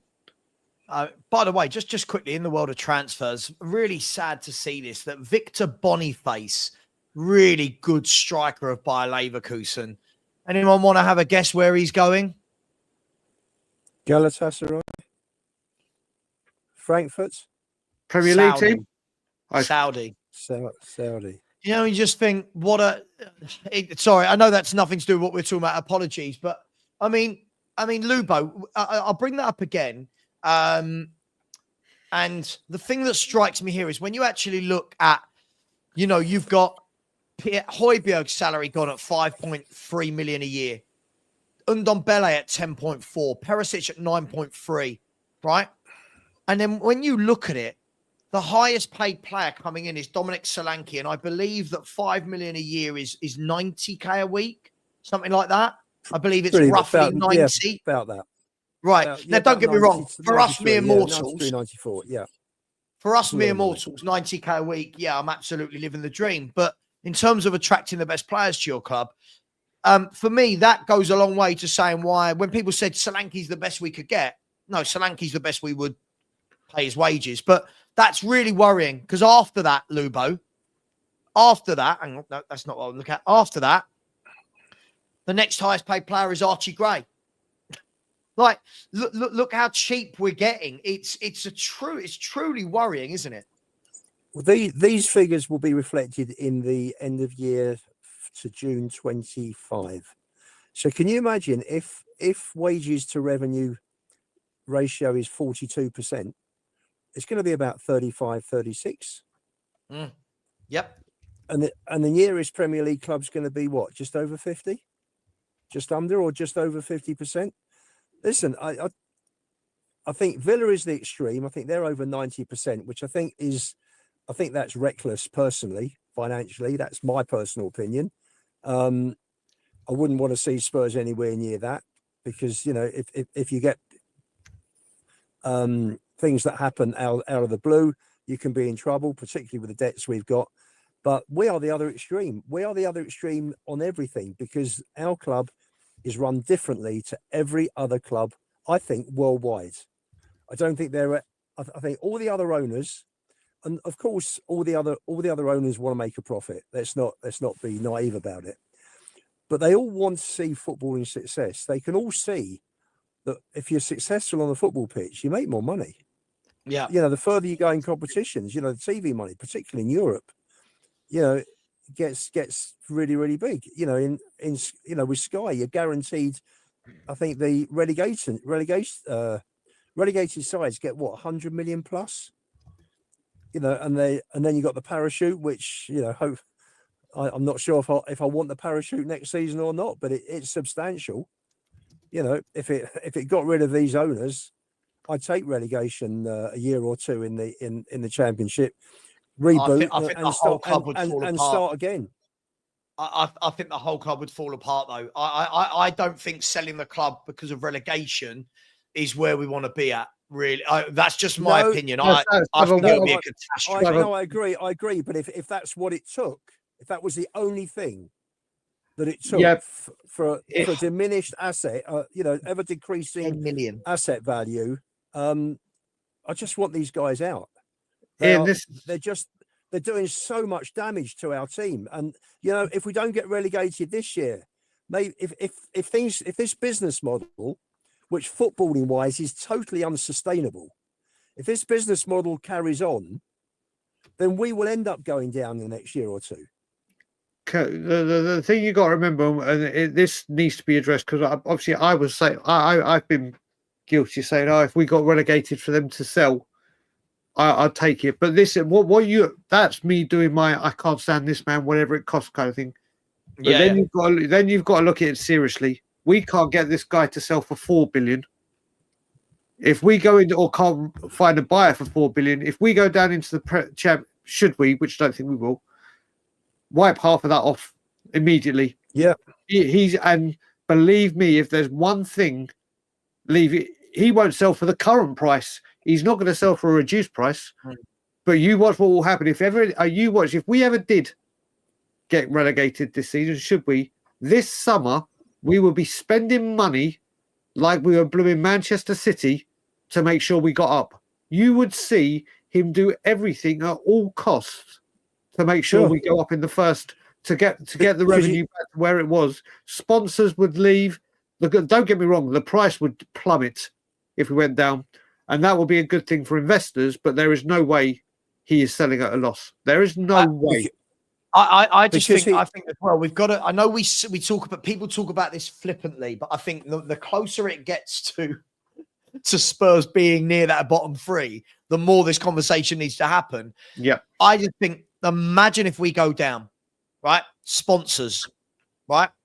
The sponsors, imagine how much money sponsors have got. Are they going to pull out because they don't want to be in the Championship? Now have a look at what player are you attracting. Now, yeah, you might attract the sort of player that gets you out of the Championship, but then you've got years and years and years of what do we come back to the Premiership as? Which players leave? Talking about all these good young players we like. How many of them get snapped up by bigger clubs because we've gone down? All of these different things. But more than anything, as much as the parachute payment is good, it's nothing compared to what the football club generates from being in the Premier League. This is what people have got to understand. The parachute payment isn't set up to help the likes of Tottenham Hotspur. The parachute payment is set up to help. We're Norwich City, right? We're a small to medium-sized club that yo-yos up and down, right? It's set up to help them that, right, we're going to put in 30, 40 million pound when we come up to try and help us stay in the Premier League. So we've got to automatically, all the people that have got wage increases in their clauses in their contracts, they go up. Signing players into the Premier League, those salaries go up, right? Then if they come straight back down, they're left with shit. We've just spent all this money. That's what the parachute payment is for. It's not for Tottenham Hotspur, right? No. What we need for me is, this is why I've said, and I'm not going to turn this into an Ange thing, but this is why I've said, all these people that are saying, just keep him. Let's stay down the bottom. This will serve us right. We've got to start thinking about that if at some point you don't cut that cord, if at some point you don't operate rather than put a plaster over this, we are going to be in trouble. And whether that's fair or unfair on Ange, cool. But this club needs to do something, Brian. Yep. Very, very quickly. And then I'm going to completely contradict myself. And I've said, and me and Lubo, we've had this chat a number of times. I genuinely don't think the transfer window in January was the answer, because we've let ourselves get so low down the table. Yep. We've let ourselves demonstrate to the world how many injuries we've got because of the manager, right? That we're in a position where these players that we go and look at will go, why? Yep. And we've got people in the chat saying, oh, if they're fighters, they'll come and join us. Why would you and God's green earth turn around and say, you know what I fancy in my January loan move? I'm going to go and join a relegation battle. I just don't think it's attractive, guys. Sorry, a lot of information there. No, Savva, you're right. You look at it, it's right. Why do these players want to come in? The amount of times that we also go on and say, oh, they're going to want to come because they're going to be spurred on to be the people that win the trophy for Tottenham. And you're like, well, the other thing, you need more. You need more than that. I mean, I did a update with Ben yesterday for We Are Tottenham, and the three players that were taking the spotlight was this Evan Ferguson link, and obviously we don't really need a striker. We've got Lancashire, we've got Ritchie if he stays fit. There is Solanke. There are other areas that desperately need, but the rumour was it was Evan Ferguson, who can't get into the Brighton team, injured. Why are you coming? And then the other two were Diblin from Southampton, who I think is going to be a very, very, very good player. But again, he is for a couple of years. He's had half a season, and everyone waxing lyrical about him like he's some kind of second coming of Bale. And he's another teenager, Brian. Exactly, that's what I'm going. He's another teenager coming to the football club. So this is another one that is going to be, if it does come, apparently loaned back to Southampton for the rest of the season. We get him at the end of the season. And then the other one was Angel Gomez, another freebie. So now we've got to so far late in January that we're now planning for the summer. Yeah, Although of course. this is and this is what will happen. And I know what's going to happen. Just like Kulusevski and Porro, we'll probably sign a couple of Zaha and Nelson and go, oh yeah, we got the bodies in. That's brilliant. We saved it right at the death. It's been another wasted. The injuries have piled up and setbacks. The team is depleted. The league has plummeted. And normally you'd say, do you know what? Like you said, this portal has opened up, Savva. Yeah. How about we address these situations and stop it getting as terrible as it's been?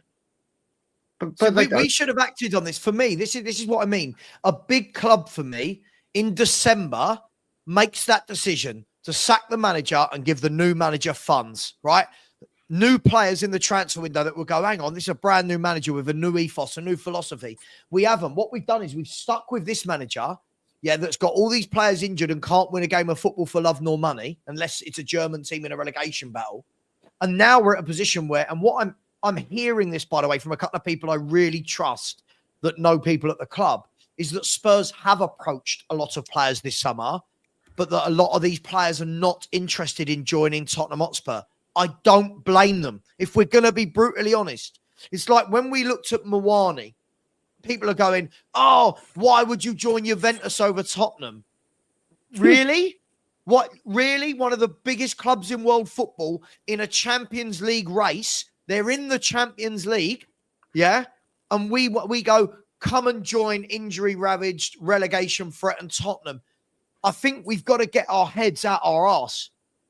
I think this fan base, we need to get our heads out our arse. All of these people, like, I've seen a comment like from this guy. This is what makes me laugh, right?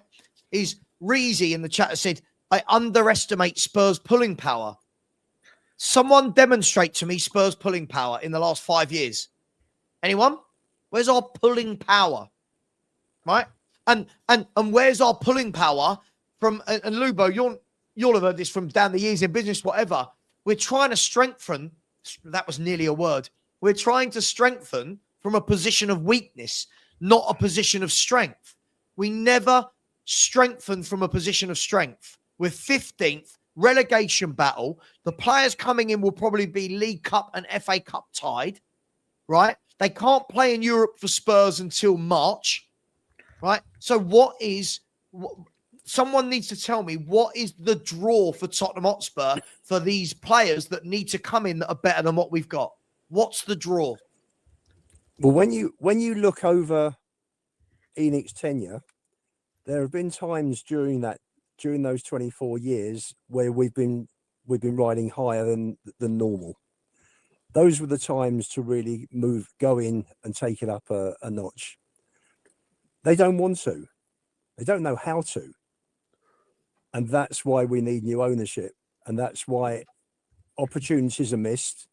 And you're in a situation now where maybe if you're going to buy somebody who's half decent, you're going to pluck them out of a relegation battle, and you'd be looking at somebody like a Morgan Whittaker from Plymouth, who I'm sure would be happy to replace his championship relegation fight if Plymouth let him go. I'm sure they would if you offered enough money, with a Premiership situation. So, that's so it needs to be. It needs to be a real punt, is what we're saying. It needs to be a punt. Yes.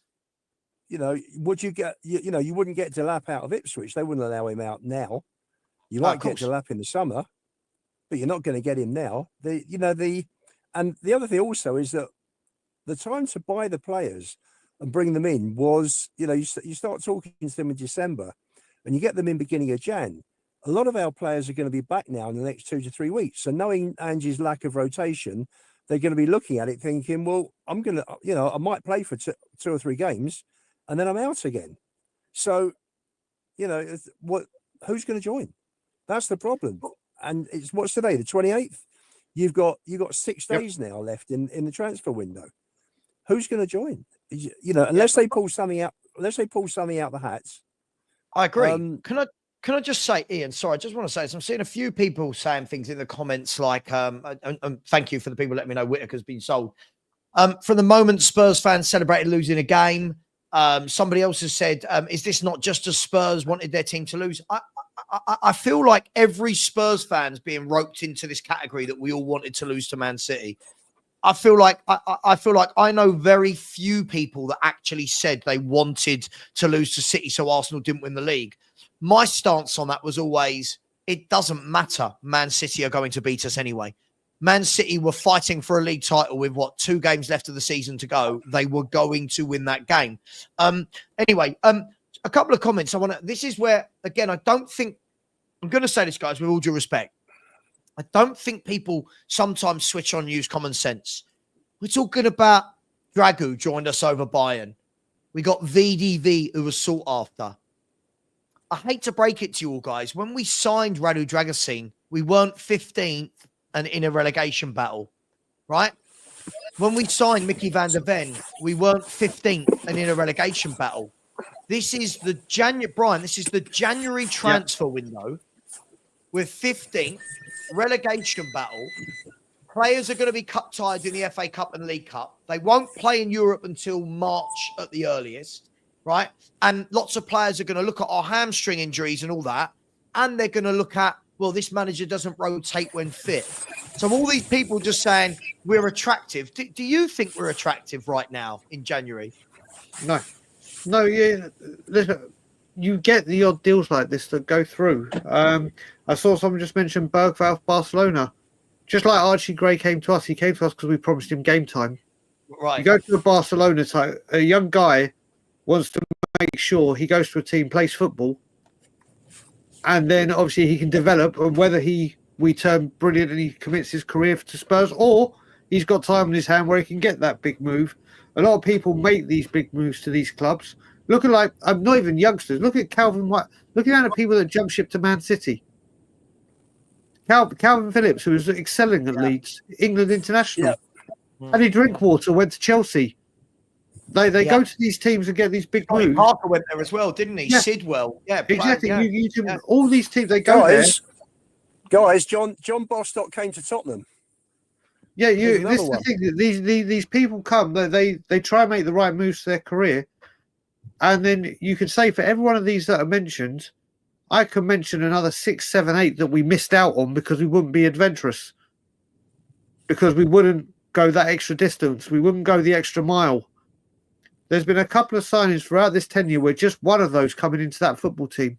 And every time, perfect example of these is you look at the Harry Redknapp team and you look at the Pochettino team that were literally pushing for the title.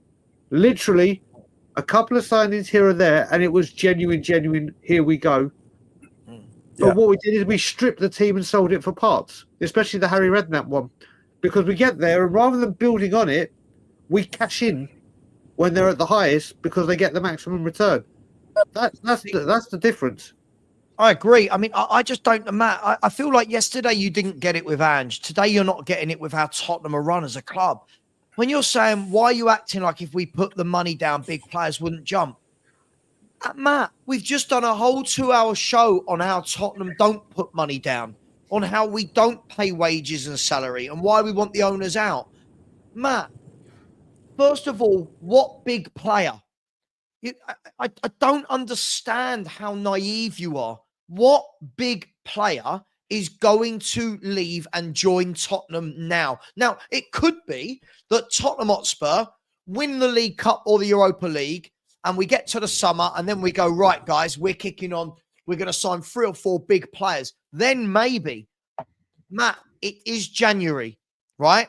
It is January. Look at the players so far we have looked at.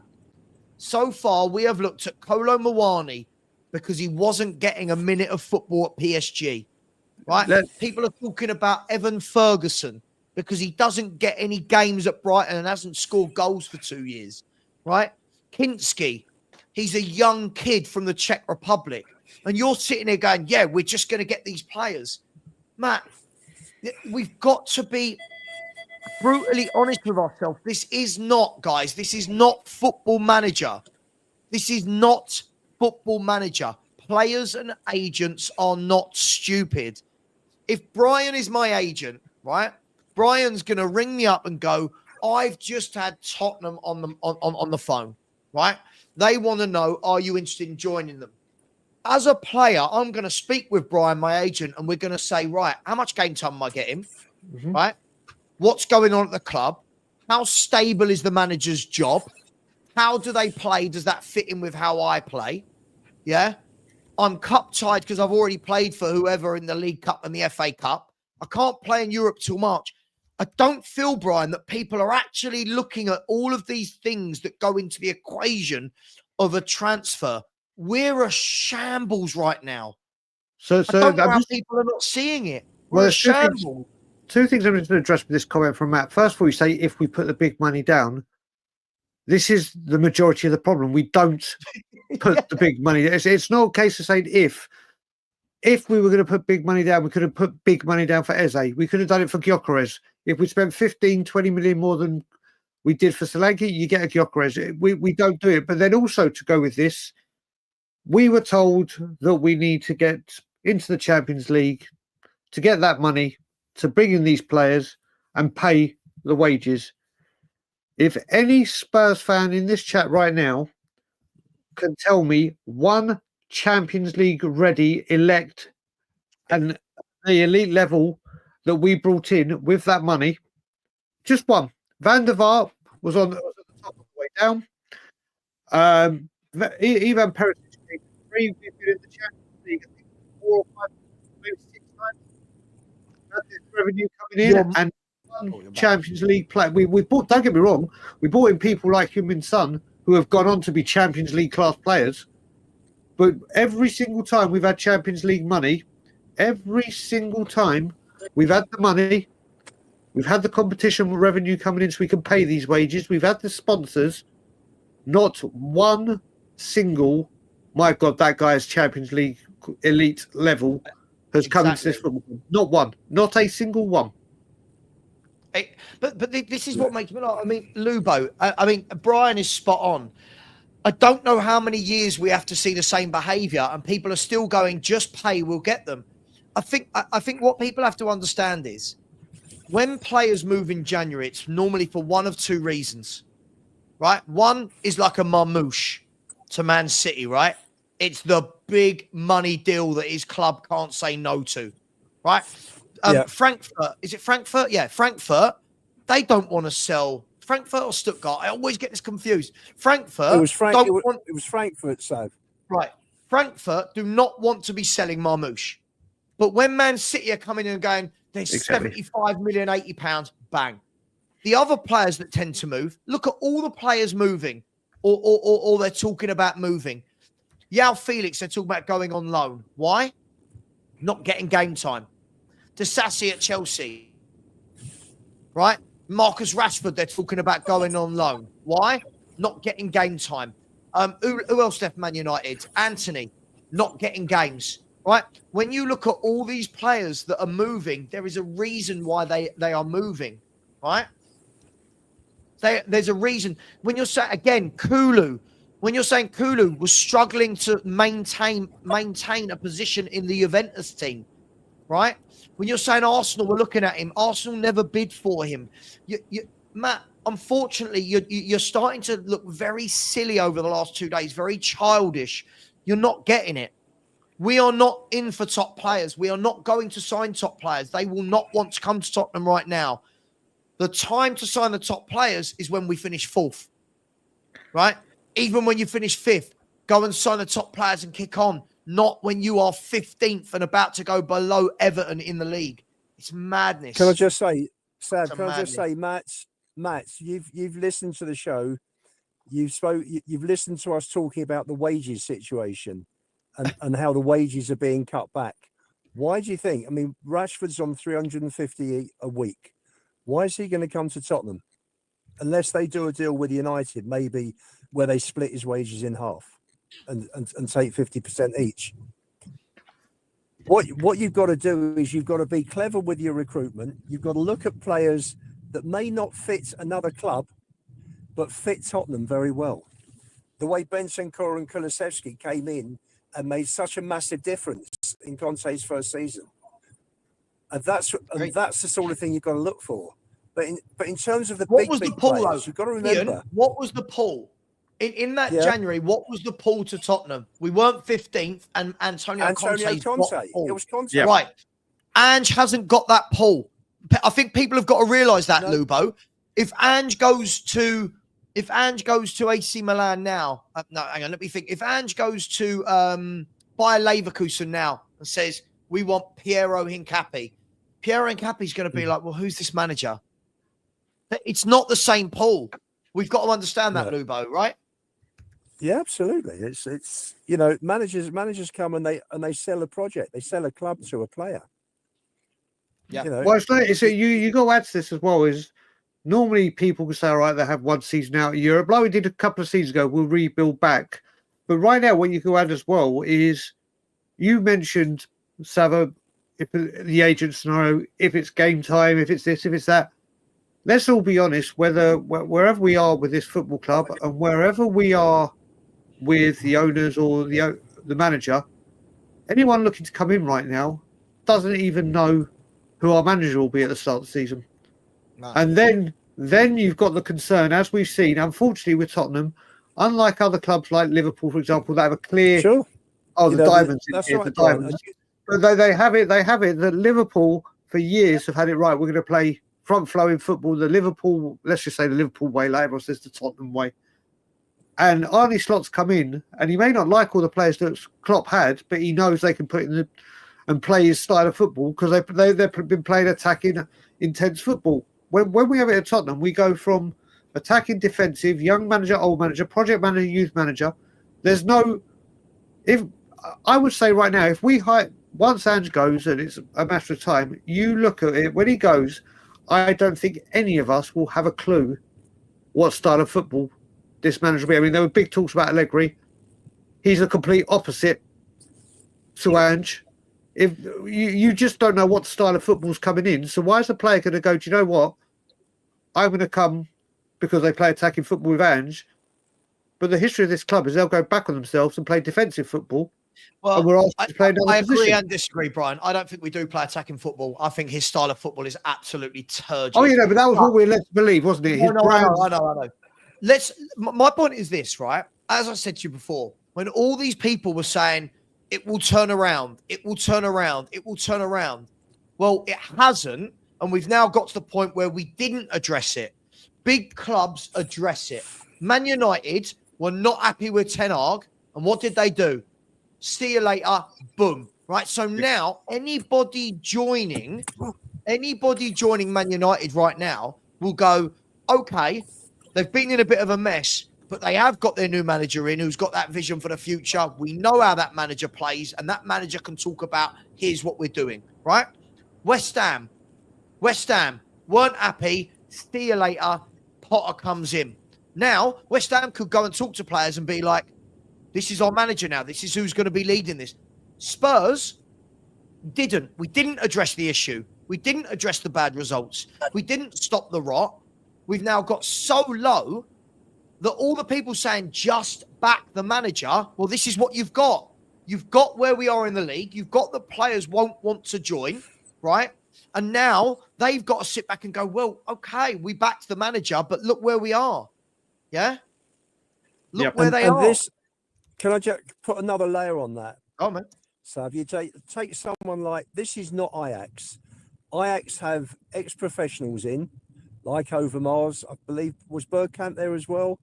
And, they have a style of football and they bring in the managers to sit with that style of football.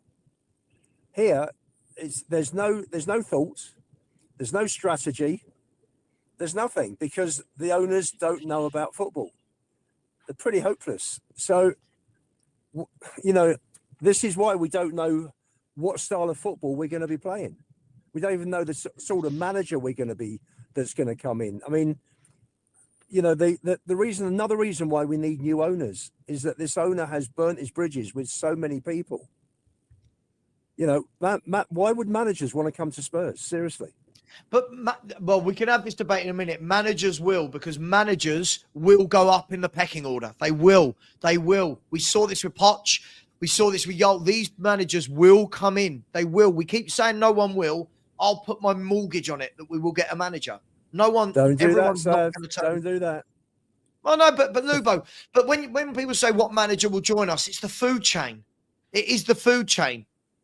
Because managers will come and do what Harry did, what Poch did. They will. They will come in, they will coach, they will get a good reputation, and they'll go on to something better.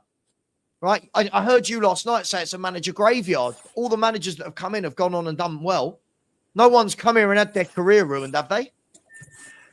No, but managers will know that they're coming in and they're not going to win anything. And how demoralising is that? How demoralising can that be? You're coming in. Yeah, but Lubo, that's the difference. For a Conte and Jose, yes.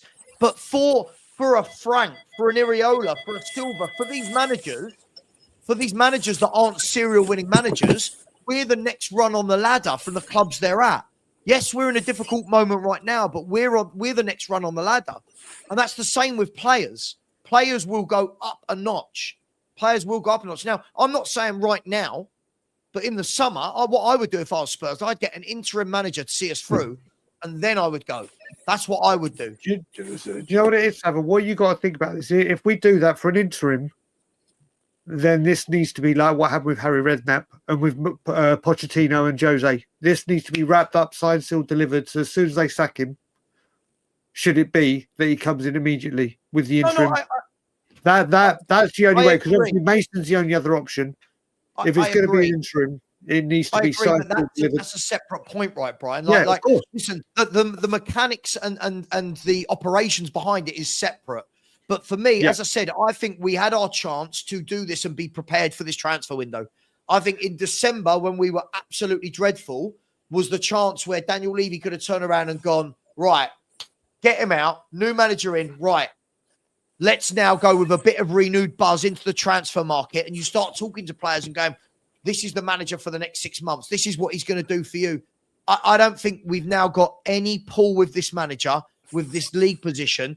And by the way, United fans, the sensible Man United fans will understand that Ruben Amorim's been there for a month and a half or 2 months, and it will take a little bit of time for this manager to get his own players in and implement his philosophy. Again, the right nowism is what kills me. Ruben Amorim, by the way, when Ten Hag left, Man United were below Tottenham. Yeah? I can't deal with this Matt guy anymore. He's doing my in. I've timed it. I can't. It's too many comments. It's too silly. All right, Man United's more to do with Spurs being bad than United being good, isn't it? But they still. They haven't been particularly good, United, but they've still done enough to be, because we're so poor. We're shocking.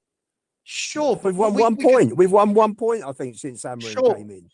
Sure, but at the end of the day, Lubo, look at the mess. Look at the mess Ruben Amorim's come into, and there's fans that go immediately should be winning 5, 6, 7 games in a row. He hasn't got the squad, he hasn't got the players that play his way, and you could see what he's doing right now is saying, right, we are going to play my way from day one. Those that aren't good enough will be sold, will be loaned out, and then we buy in players that play my way. I get it. You see what they're doing. We've just stuck with a manager that's not. Yeah, and this is a club that's won 2 trophies in the last 2 years. It's all about standards. Of course it is. That's what it's all about. Of course it is. I've got to jump off. I'll try and jump in soon if you're done. Has your Uber passenger arrived? No, I am. No, I'm going from customer to customer. I'm in Leicester, so I've had one bit of banter already this morning. I'm sure I'll get more today. But I will just say one thing. If I'm someone like Iriola, I'm weighing it up. Bournemouth going to win anything? No. Tottenham going to win anything? No. I've got an owner at Bournemouth I can work with who gives me every bit of help I require. Tottenham, no, not really interested. Well, this is really disingenuous. This is really disingenuous. Go up to a point. We got an owner that will only back me to a point. I mean, look at this transfer window. This transfer window. And if I'm Iriola, I'm thinking, well, my stock is growing. If I leave it a bit longer, then I'm going to get someone bigger than Tottenham. Okay, all right. So if that's the case, then Ian, why did Poch join Tottenham from Southampton? Why did Poch join Tottenham from? Well, Iriola now has the Mic benefit drop. of hindsight. Hang on. He Mic now drop. has No, the benefit. no. No. He's got the benefit of hindsight. He's seen what's happened with Poch. Champions League out in 5 months. No, but he's not at that stage. But look, Lubo, the football food chain, I'm sorry, Iriola's doing really well, and I really like him as a manager. But you're talking as though he's Conte or Jose that win things. And hang on, listen, hear me out. Hear me out, Lubo, right? In the food chain, right? In the food chain, I don't care. We're in a tough time at the moment. We're in the food chain. A manager who's on 1 million a year at Bournemouth, who are having a good year, will join Tottenham Hotspur with the infrastructure we've got. He will get more money at Tottenham Hotspur, and the money he's been getting at Bournemouth, you're saying he's being backed more because he's got gems. He finds gems, right? This is what Pochettino did at Spurs. I don't believe for 1 second that if Tottenham go to Iriola's agent and say, we want you for £5 million a year, look at our stadium, look at our training ground, look at the players you've got to work with, he will sort them out in months. He will sort that out. You really believe that he'd stay at Bournemouth over Tottenham Hotspur? Because that is nowism. No. I think he will wait for a bigger team than Tottenham. He'll take a view. But that might never come. He's got plenty of years ahead of him. Why not? Why wouldn't it come? No, I'm saying because you never know. Yes, but you never know what clubs need managers at what time. And managers, you've got to remember, managers are like players, right? When that offer comes, do they turn around and go, I'm just going to pass this and wait for another team's next season? Not always. I just think what you're doing is you're using the Levy and Enic thing to the nth degree when we've seen that your example is wrong. We've seen managers come in from smaller teams, right? We are higher up the food chain, Lubo. 5 million a year. You're telling me Iriola's not joining Tottenham Hotspur? Maybe for the money. That would be it. No, but that would be it. It's not just for the money. Do you not think the agents don't know how difficult it is with the owners at Tottenham? Sure, and we always still get managers. The whole of football know. We've struggled to get managers. We have struggled to get managers. No, we haven't. This is a lie. We haven't, Lubo. Right. We finally got Conte on the 9th go. Conte was the 9th manager. But did we get him?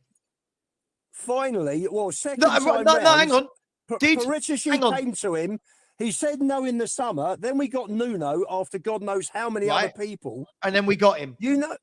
This is not a great club. If the owners sell, then obviously, hopefully, we will become one of the clubs that managers want to go to. Sure, but remove your feelings and now look at the facts. This is the problem. You're going too far into your feelings for how shit you think the club is run. No, it's a poison chalice. Hang on. It's a poison chalice. Hang on. But it's not, Ian. It's not. This is the thing.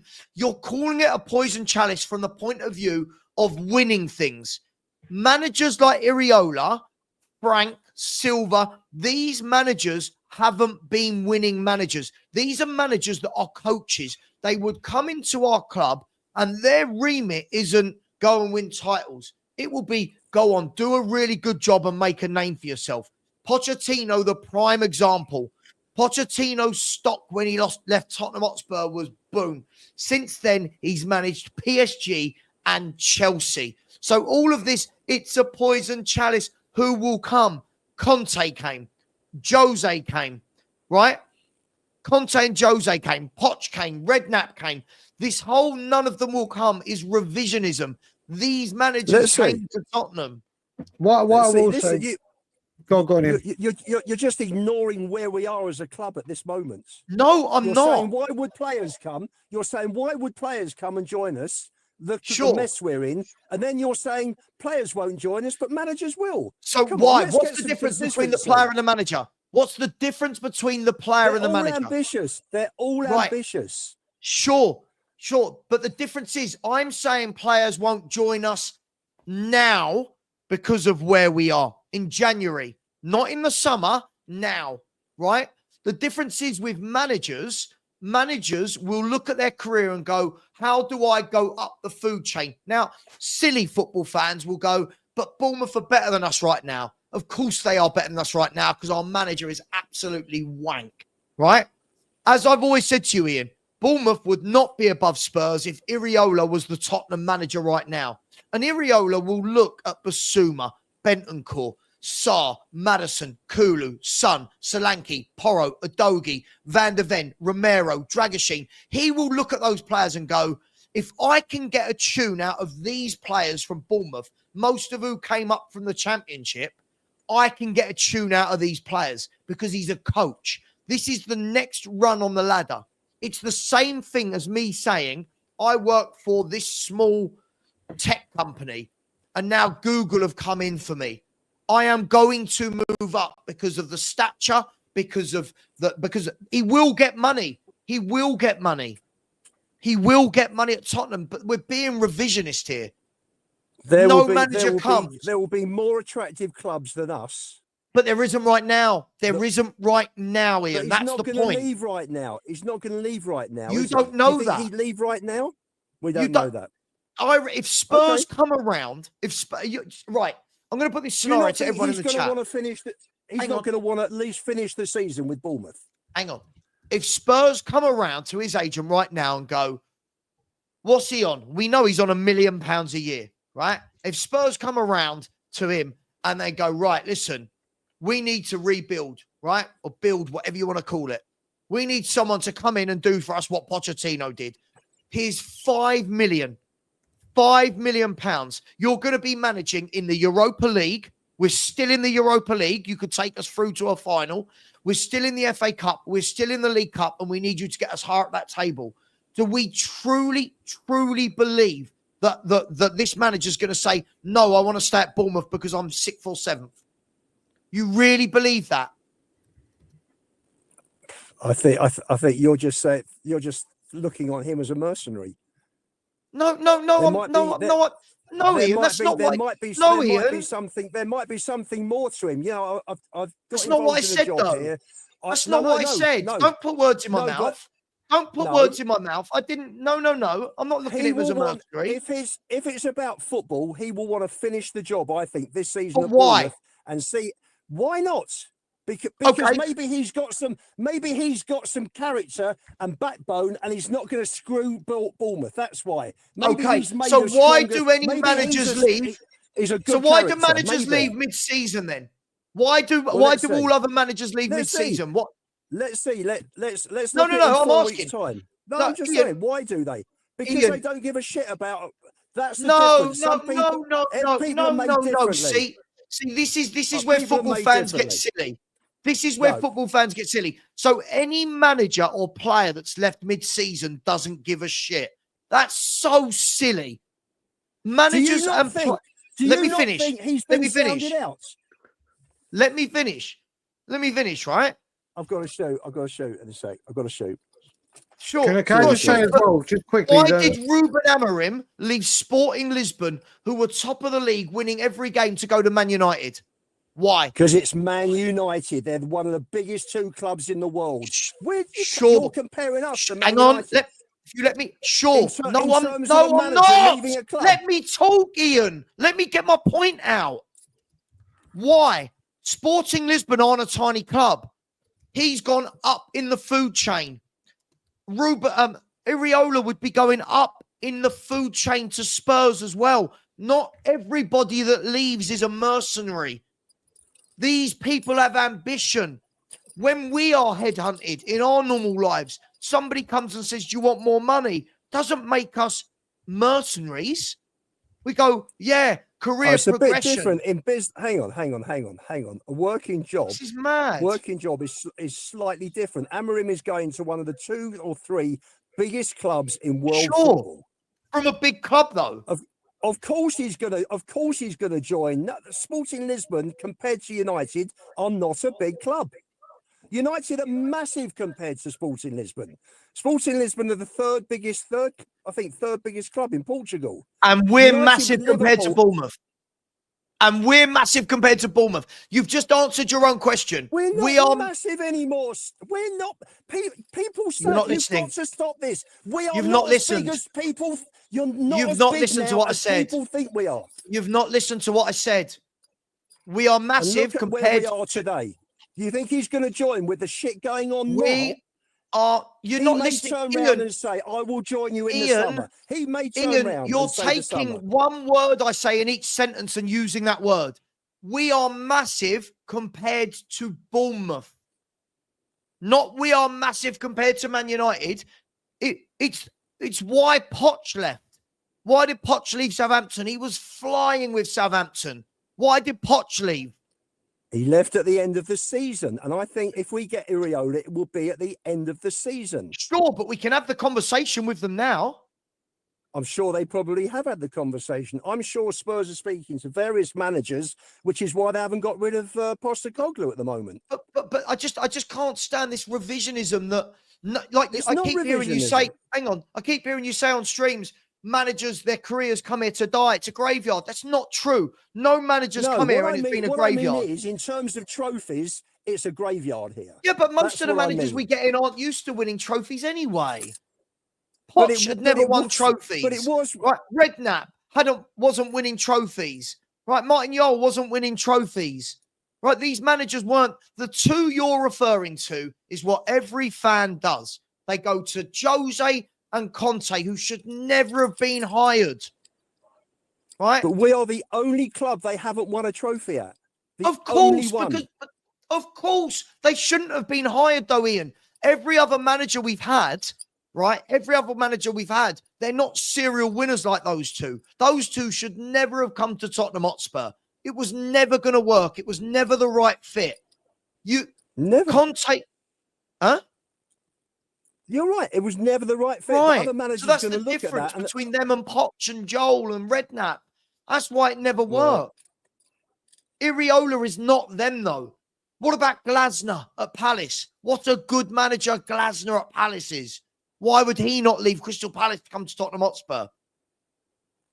We're massive compared to these clubs. Not massive. We're not Arsenal, Liverpool, Chelsea winning things every year, but compared to those clubs, we are massive. On one hand, let's we're see talking what about, happens.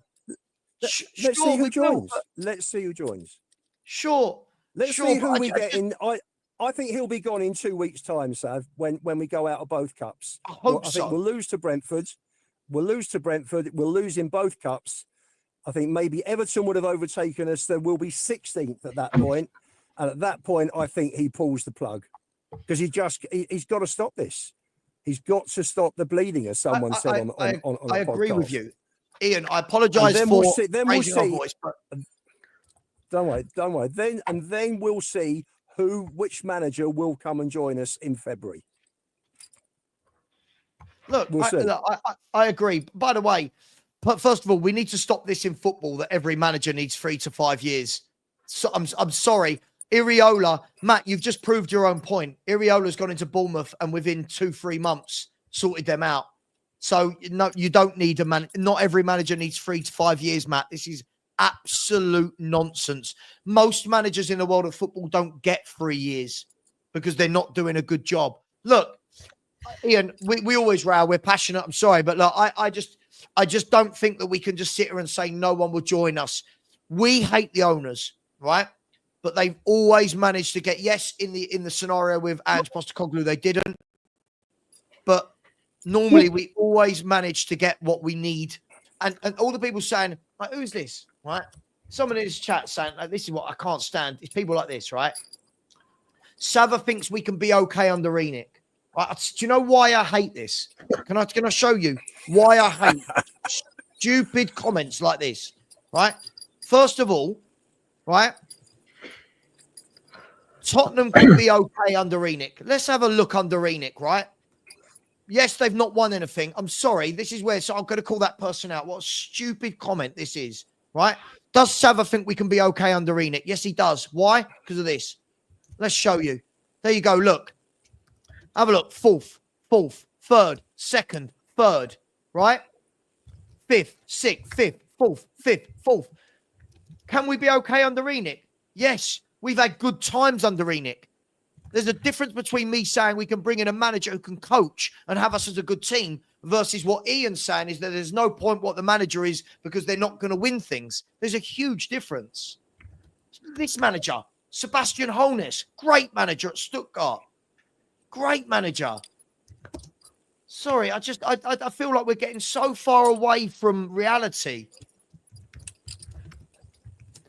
Listen, the thing is, well, you got to look at Savva as well. Is that, like we said at the beginning of this stream, when we were talking about Enic and everything coming together, it's now time to focus on the people that want change.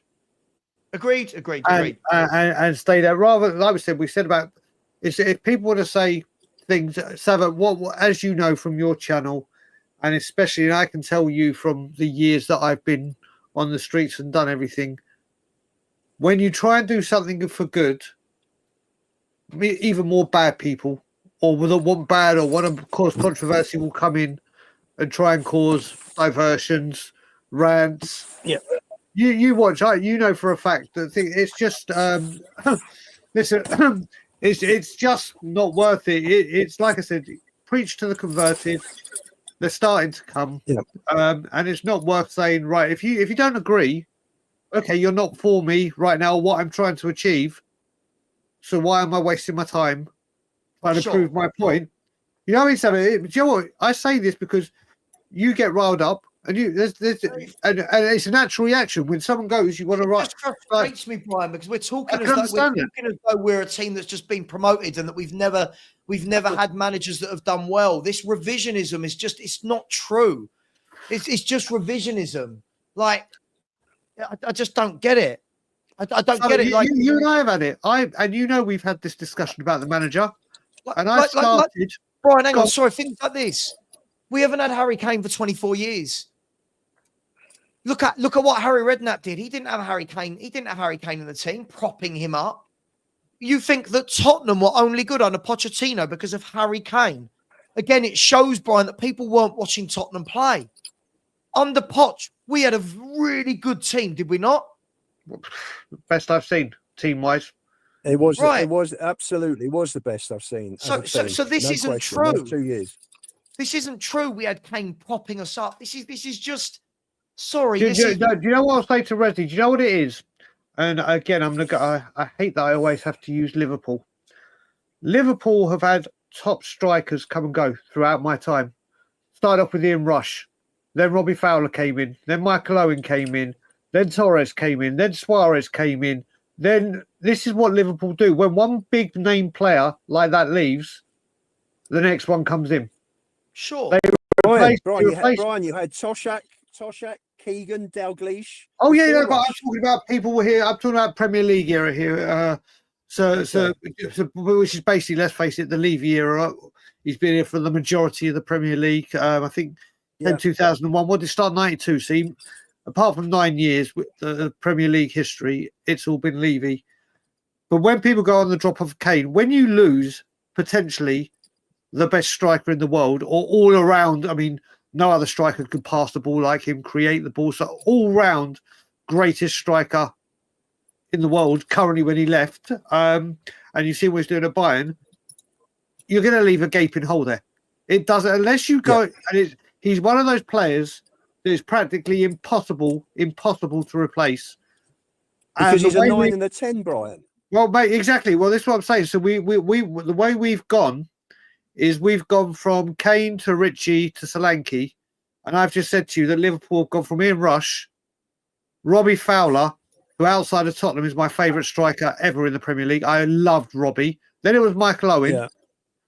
Yeah. Then you look at Suarez. Then you look at Torres, Suarez. Then Salah. Yeah. They have literally just had one after the other just come in. And the downgrade, and you don't even need to add Harry Kane here. Look how long it's taken the Vertonghen replacement, and he left after the Champions League final, was Van der Ven. Toby Alderweireld. There's so many players with the downgrade, and when Savva, I'm completely with you with this Harry Kane thing now. It's 18 months. I'm so bored of hearing about Harry Kane. I'm so it's at a point where no other football club does this. No, you're right. I don't know any other football club that. I mean, what we're coming up in May or June, whatever it is, to 2 years since the man left the football club, and we're still going Harry Kane. Let's break this down really easily. If Harry Kane played in this team right now, it doesn't sort out any of the core issues that are wide open in midfield, inverted fullbacks, playing 2 men at the back, high line. Harry Kane's going to score goals. Sure, we all know that. Harry Kane would have been driven into the ground under this manager. He'd be absolutely shattered at this age, chasing, pressing, doing what Ange wants, right? I just don't get how we, as a fan base, we never move on. We never move on. Sav, this is why this is the last thing I'm going to say, because I've got to go and see this customer. This is why it's so important, and it might take a couple of weeks for all the replies, hopefully, that you're looking for from your initiative yesterday. Might take a couple of weeks to come through. This isn't going to be a 24-hour. All of a sudden, everybody comes piling back. People are going to think about it. They're going to, hopefully, if we lose on the Sunday, things get worse. People are going to feel even stronger, etc., etc. And this is why we need new owners who are going to put someone in place that can work out a strategy, a long-term strategy, so that we've got succession, like someone like Brighton have. I agree. I agree. And that's what we need. That's what we need. We should have had a top player in place for when Kane left. We shouldn't be talking about the Richies and Solankis and the drop-offs. And this is something that we haven't had at the club, I think, since Venables left in '93. Unfortunately, this is 32 years nearly since Terry Venables left. They would bring in players. They'd replace one with another. I mean, the year that Venables left, that summer, Des Walker, Tim Flowers, and Roy Keane were going to join Spurs. Can you imagine if Venables had stayed? What side that would have been in '93? And we've never had anybody who puts anything in place. Everything's reactionary. Bale's money left. Kamoli was left to run riot with 85. Well, it was 106 million, I think, because Calderwood left that summer and someone else left. And he had 106, 108 million that was wasted. Lamella, question mark, he was always injured. But you had, and Ericsson was the one out the seven that did well for the club. The other five, Paulinho's, Kikeresh, I mean, it was just, it was a complete waste of money. But there's never been anyone decent. But with Harry Kane, this is where the difference is for me. We all know and acknowledge that whoever came in after Harry Kane was never going to be a top player, right? There are very few top strikers in the world. All the ones that are in the Harry Kane. If we're going to be honest, the strikers in the Harry Kane bracket, if we're going to talk about Lewandowski at Barcelona, if we're going to talk about Erling Haaland at Man City, right? We're going to talk about, I can't even think now. Like there was hardly anybody at the time. Osimhen? No, Osimhen's, I mean, he's not in the Harry Kane bracket, but this is the point. No, he's not. There's very few strikers, and the best ones in the world were never going to come to Tottenham. We knew that. Now, does that make it right that the succession was Richie and Solanke? No. But I think everyone should have known that when Kane went, the drop-off was always going to be massive, right? But, again, we cannot use that. It was a new manager in a new era, and we're all going, but he doesn't have Kane. Well, he never had Kane. If we're going to be brutally honest, guys, it wasn't like AVB had Bale, then he lost him. Do you know what I mean? AVB had Bale, then he lost him. There's a huge difference. Yeah, he never had Harry Kane. I'm not talking about a pre-season friendly. He never had Harry Kane. And he's been gone a year and a half, nearly 2 years in the summer. That was for the manager and again, this isn't just the manager and the scouting team to go, what do we need? The manager has said Solanke was his guy. He said that very plainly, hasn't he? Solanke was the only one I wanted. I've got to show, sorry to interrupt, I've got to show, I'll speak soon, no doubt. No doubt. You'll see you later, mate. Love you. Bye-bye. Cheers, Brian. Tell mate. Bye-bye. See you later on, buddy. Oh, look. don't want to go too long. Brian, I do need to read out some super chats. No, you do that, mate. You do that. I've sat back and had a nice, enjoyable rest whilst you were having that discussion. Me and Lubo always have a set too, but I love him really. He's a diamond. But you know, actually, no, Sue Smith is a diamond. He's a other precious gem. Yeah. By the way, when we're saying Ange was our only available manager, we don't know that. You mean of the managers we went for. That doesn't mean other managers weren't available. Of the managers we went for, he was the only available manager. And again, be careful. I've heard lots of different stories about this, by the way, about managers that were willing to join and Tottenham didn't want to go down that route. And Nagelsmann and Slot. Huh? Nagelsmann and Slot. Well, look, I understand why someone like Nagelsmann weren't going to come to Tottenham. Right? I even understand Slot, but I think there's a lot more to it than meets the eye. But look, this is what, Anonymous, I agree with you. I agree with you. And anyone, look, as I've said, can anyone name me five? Sorry, I'll just read something to you, Savva.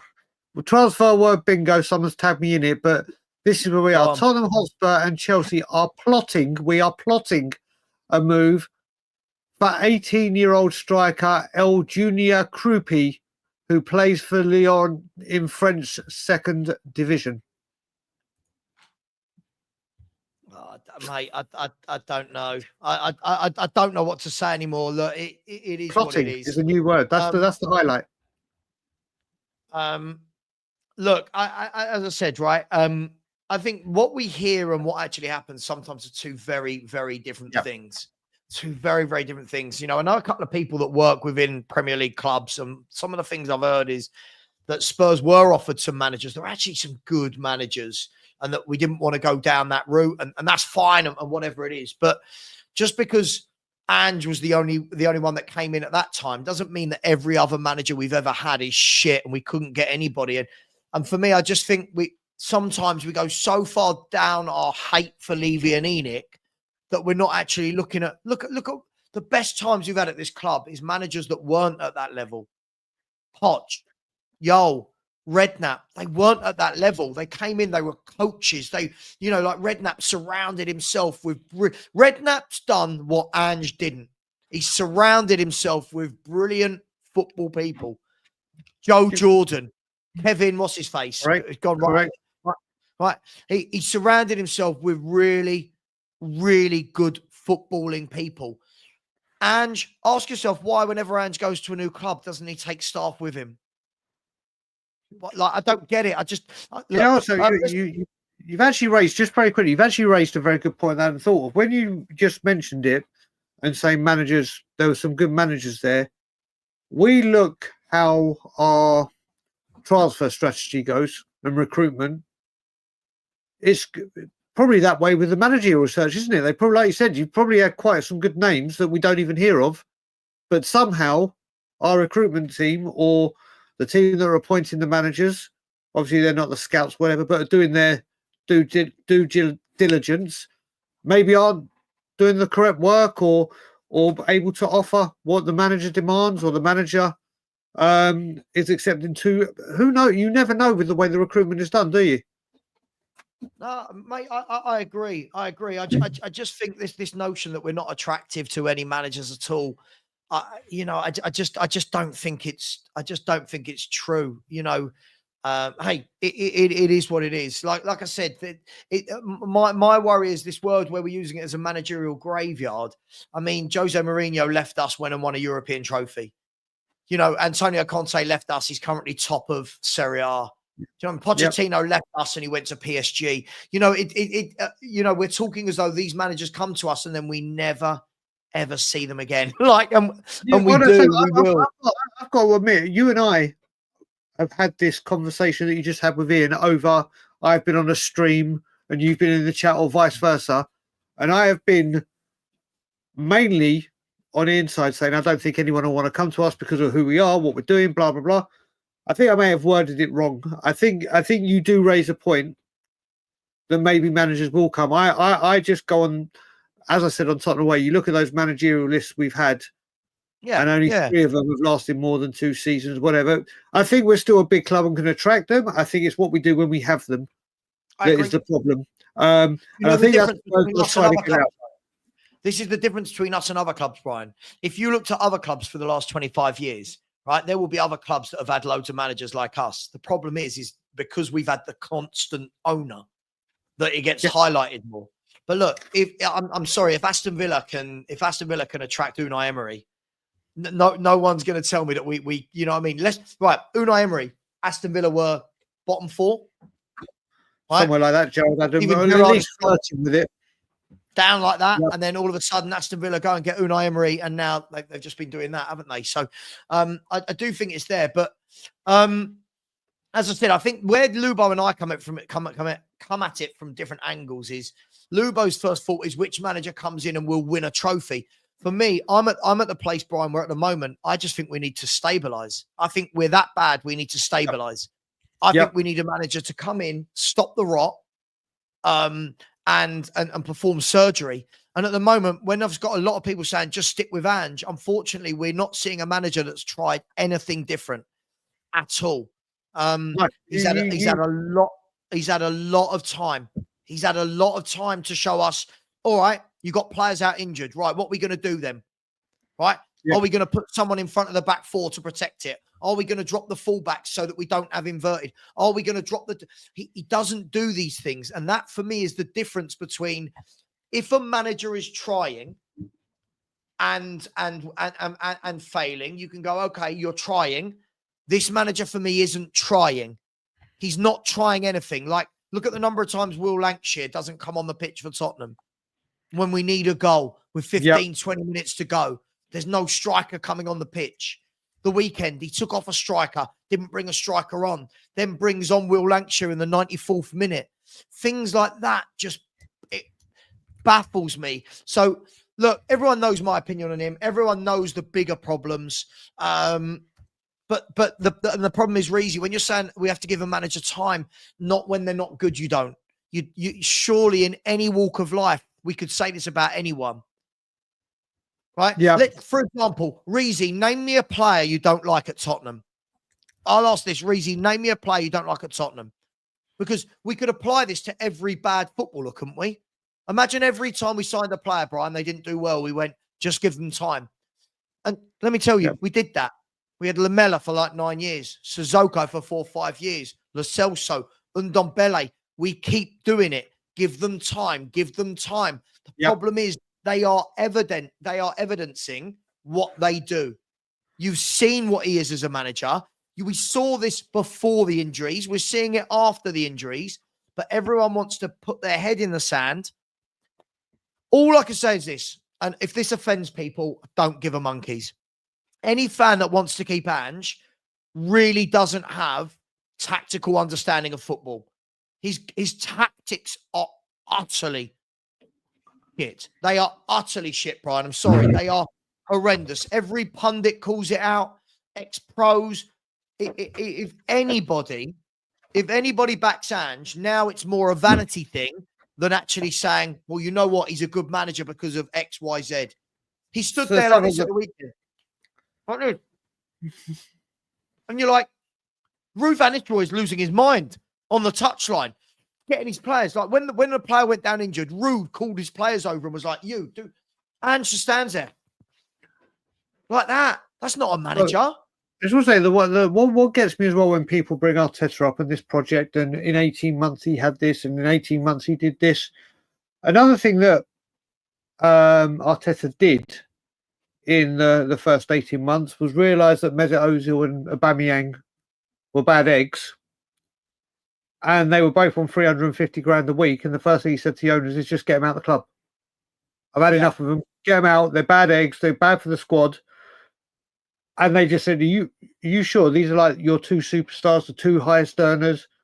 Off they went. This is his first job with no managerial experience apart from being Pep's number 2. Could you imagine if Ange Postecoglou, not that this is the problem at the moment, but when it said, right, Heung-min Son and the 2nd highest earner, get them out for free. Go, get them out, because they're rotting. Even the bad eggs we had, how long did they stay before we could get rid of them? Arsenal just went, right, Arteta, you're our guy. you're leading the ship. Everything that you do, you're going to be accountable for. He had the 2 biggest earners, and let's face it, on their day, 2 very, very good players on their day, but they did have really bad attitudes. Can you imagine the balls Arteta had in his first job to go say, right, your 2 stars that you have paid 350 grand a week, get them out. Not go train with the other 23s. Gone. Be gone with them. And they turned around and went, are you sure? And they did it. We don't do that. We keep them until they stagnate. And so when people say, we're doing that with Ange as well, Brian, and we're doing that with Ange. Most serious clubs right now would address it, right? West Ham have addressed the issue. This manager is not good. We can see it's not going to work long term. Gone.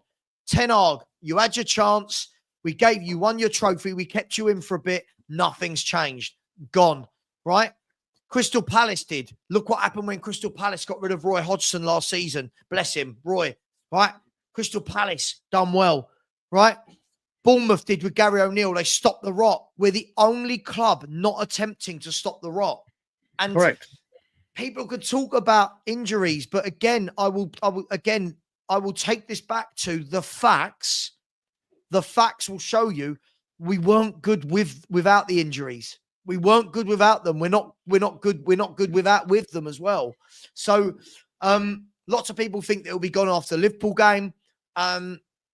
Look, I think he needs that win to save his Tottenham career for me.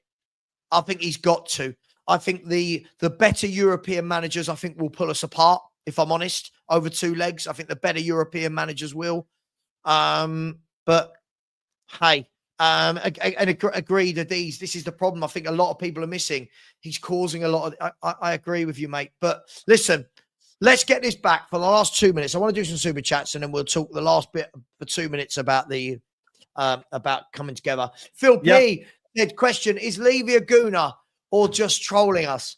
I think he's just trolling us. I don't think he's a gooner, but big up to you, Phil P. Much love, brother. I know he's trolling us. Is I put a tweet out about Levy on Saturday. 2 minutes after putting that tweet, I got a notification from Spurs on my phone saying, book now and save 20% off the Skywalk. I was like, you can't make this stuff up. I was like, you cannot. Literally just tweeted something about how we don't spend and how it's all about ventures. 2 minutes later, I can save 20% on the Skywalk. Yeah. It's trolling. It's pure trolling. It's utter madness, mate. It's utter madness. Look, oh God, my phone's falling on the floor. I'm having a nightmare.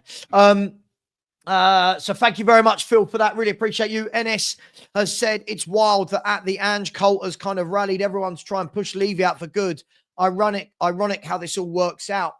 And it's quite funny when you think about it, NS, because we didn't rally together under many other managers, but this manager, the worst one we've ever had, suddenly becomes the martyr. Big up to you, NS. Really appreciate that. Big up, Mari from Tottenham away. Said, can we trust Ange with young talent like Dibbling? I mean, look, I really like Tyler Dibbling when I watch him play. I do. But again, it's another one where we go, like, how many young talents do you want? At what stage are you going to say, let's stop? Listen, I like Tyler Dibbling. If he comes in, I'm all for it. He's a really good player. Good. But again, he is a young player. So we don't know how good he could be. We don't. Again, I wouldn't trust this manager. I wouldn't, Mari. You're absolutely right. I wouldn't trust him. But for me, good player. But again, if you buy him alongside a top pro to learn off, is what I would say. Big up to you, Mari. A user has said, Savva, I disagree. Ange has pulled on the hamstrings. Big up to you, A user. Yeah, Ange and the hamstrings. It sounds like a really bad Harry Potter film, doesn't it? Angepostecoglou and the hamstring philosophy. Do you know what I mean? It just sounds. The Chamber of Hamstrings. The Chamber of Hamstrings. Everyone in the chat, if Angepostecoglou was a Harry Potter film, what would it be? Let's get this out there. Let's see. What would it be? We'll get to that in a minute. Levy Towers has said fans should turn their back on 20 minutes every game. Yeah, I do think it will need a bit more than that. But yes, good start. I think that'd be a great start. I do think it needs a tiny bit more than that. But yeah, absolutely. It's a great idea, Savva. Just very quickly, it's a great idea. But again, things like this all depend on how many people do it. Do you remember when Everton said they were going to have a huge walkout a couple of seasons ago during a live televised game, and then about 700 people walked out instead of the thousands? It's all if you just see like little pockets of people doing it, they're like, oh my God, look at that. That's what they're doing. If you got, see, I always say now, I think whenever we plan any of these protest things or something like this for a turnaround, what people should aim up, like change for Spurs, is don't go for the whole stadium, go for the south stand. It's a lot easier to, if you focus it on one stand and go, right, everyone in the south stand, turn around on the 24th minute, like you said, you've already got it down to 17,500 people. If you say to the whole stadium, you know half the west stand by Levy aren't going to do it. You got the away back. If you target that south stand, which is the white wall of noise, that could be the white wall of protest, whether it be walkouts, boycotts, walk-ins, turnarounds, minutes applaud, whatever it may be. If people just focus on that south stand, because that south stand was meant to be the be-all and end-all, wasn't it? That was the one-tier stand. It's going to be the cauldron of noise. It's going to generate. I think it's a lot easier to start focusing on getting the south stand to do something. And if they see the south stand do it, others will follow. No, I completely agree with you. Completely agree with you. Big up to Kia Horpan, who won a shirt from me a year or so back, and I had to send it all the way to Texas. Cost me more to get it to Texas than it did to actually buy the shirt. Big up to you, Kia. Hope you're well, my friend. Mark Taylor, big up with a super sticker. I hope you're well, Mark. Yeah, I actually sent you my number yesterday, Mark. So, hey, big up to you. Ian Harding, just before we go on, Ian Harding has said, Savva, how many of our current players get in the prime Poch first 11? I'm going to be honest. I'm going to say absolutely zero, other than Son, because he is in both. Okay, but not this version of Son. Yeah, listen. If we had a peak Poch 11 play this 11, it would be a cricket score. It would be an absolute cricket score. That team was just. And do you know what I loved about that team? And the perfect one I use is.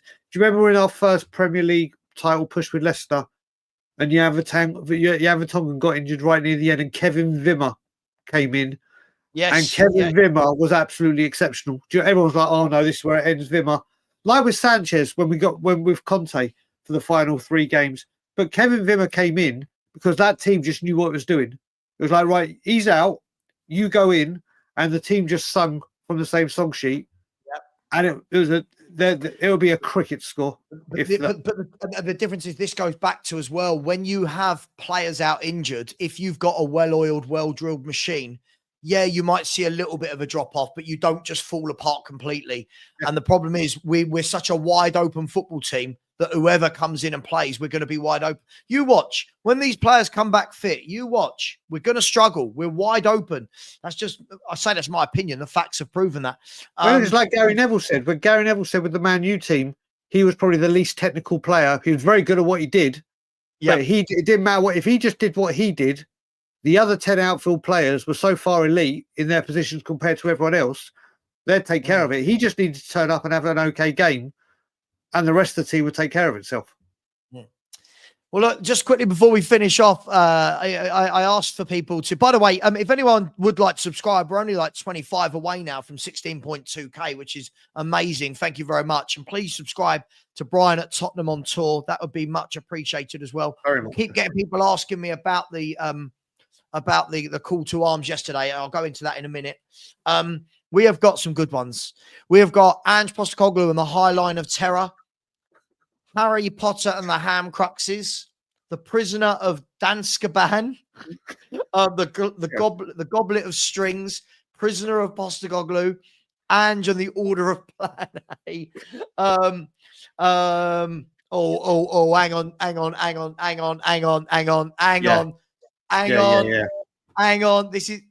on.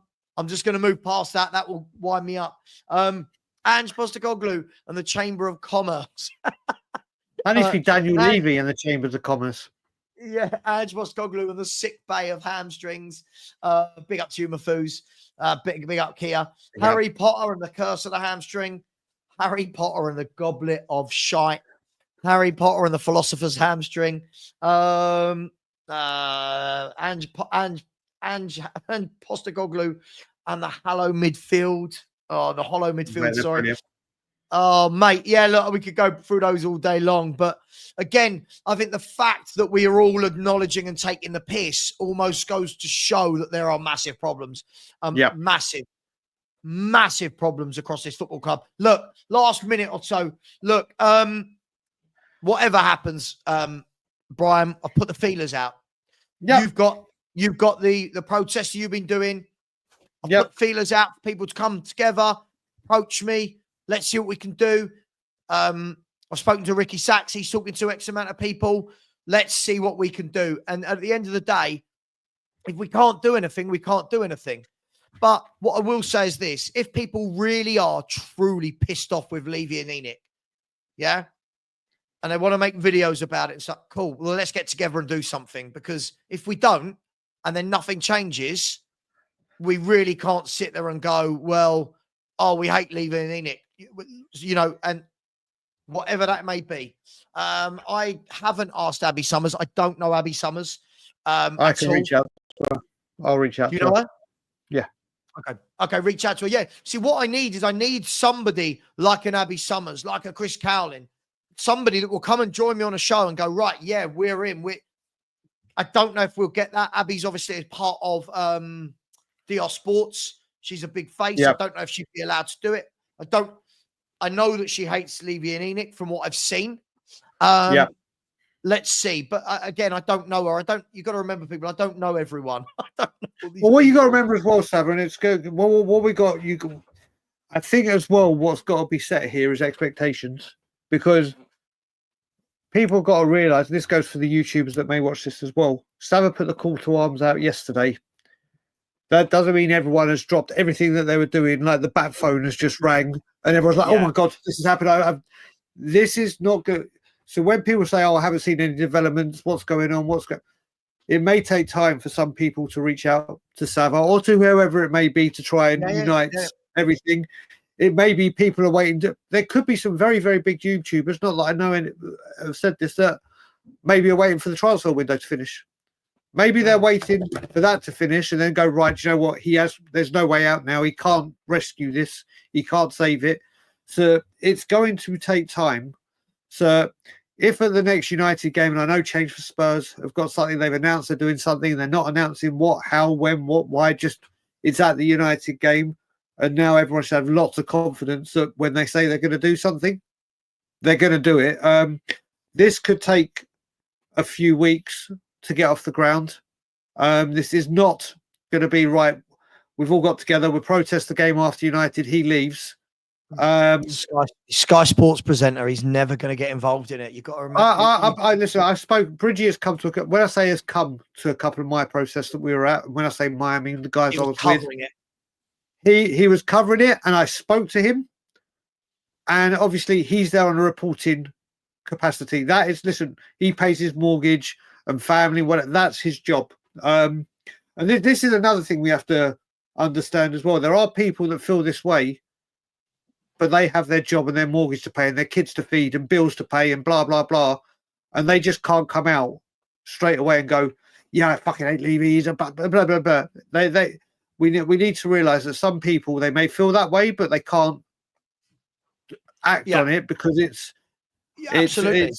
That's where we got this is the thing when we do this, the expectations have to be not raised exceptionally high because this is just getting off the ground. Where we are, we're walking on fresh ground every single day with Levy out and the program or the campaign to get new ownership. It's taken a long time to get here.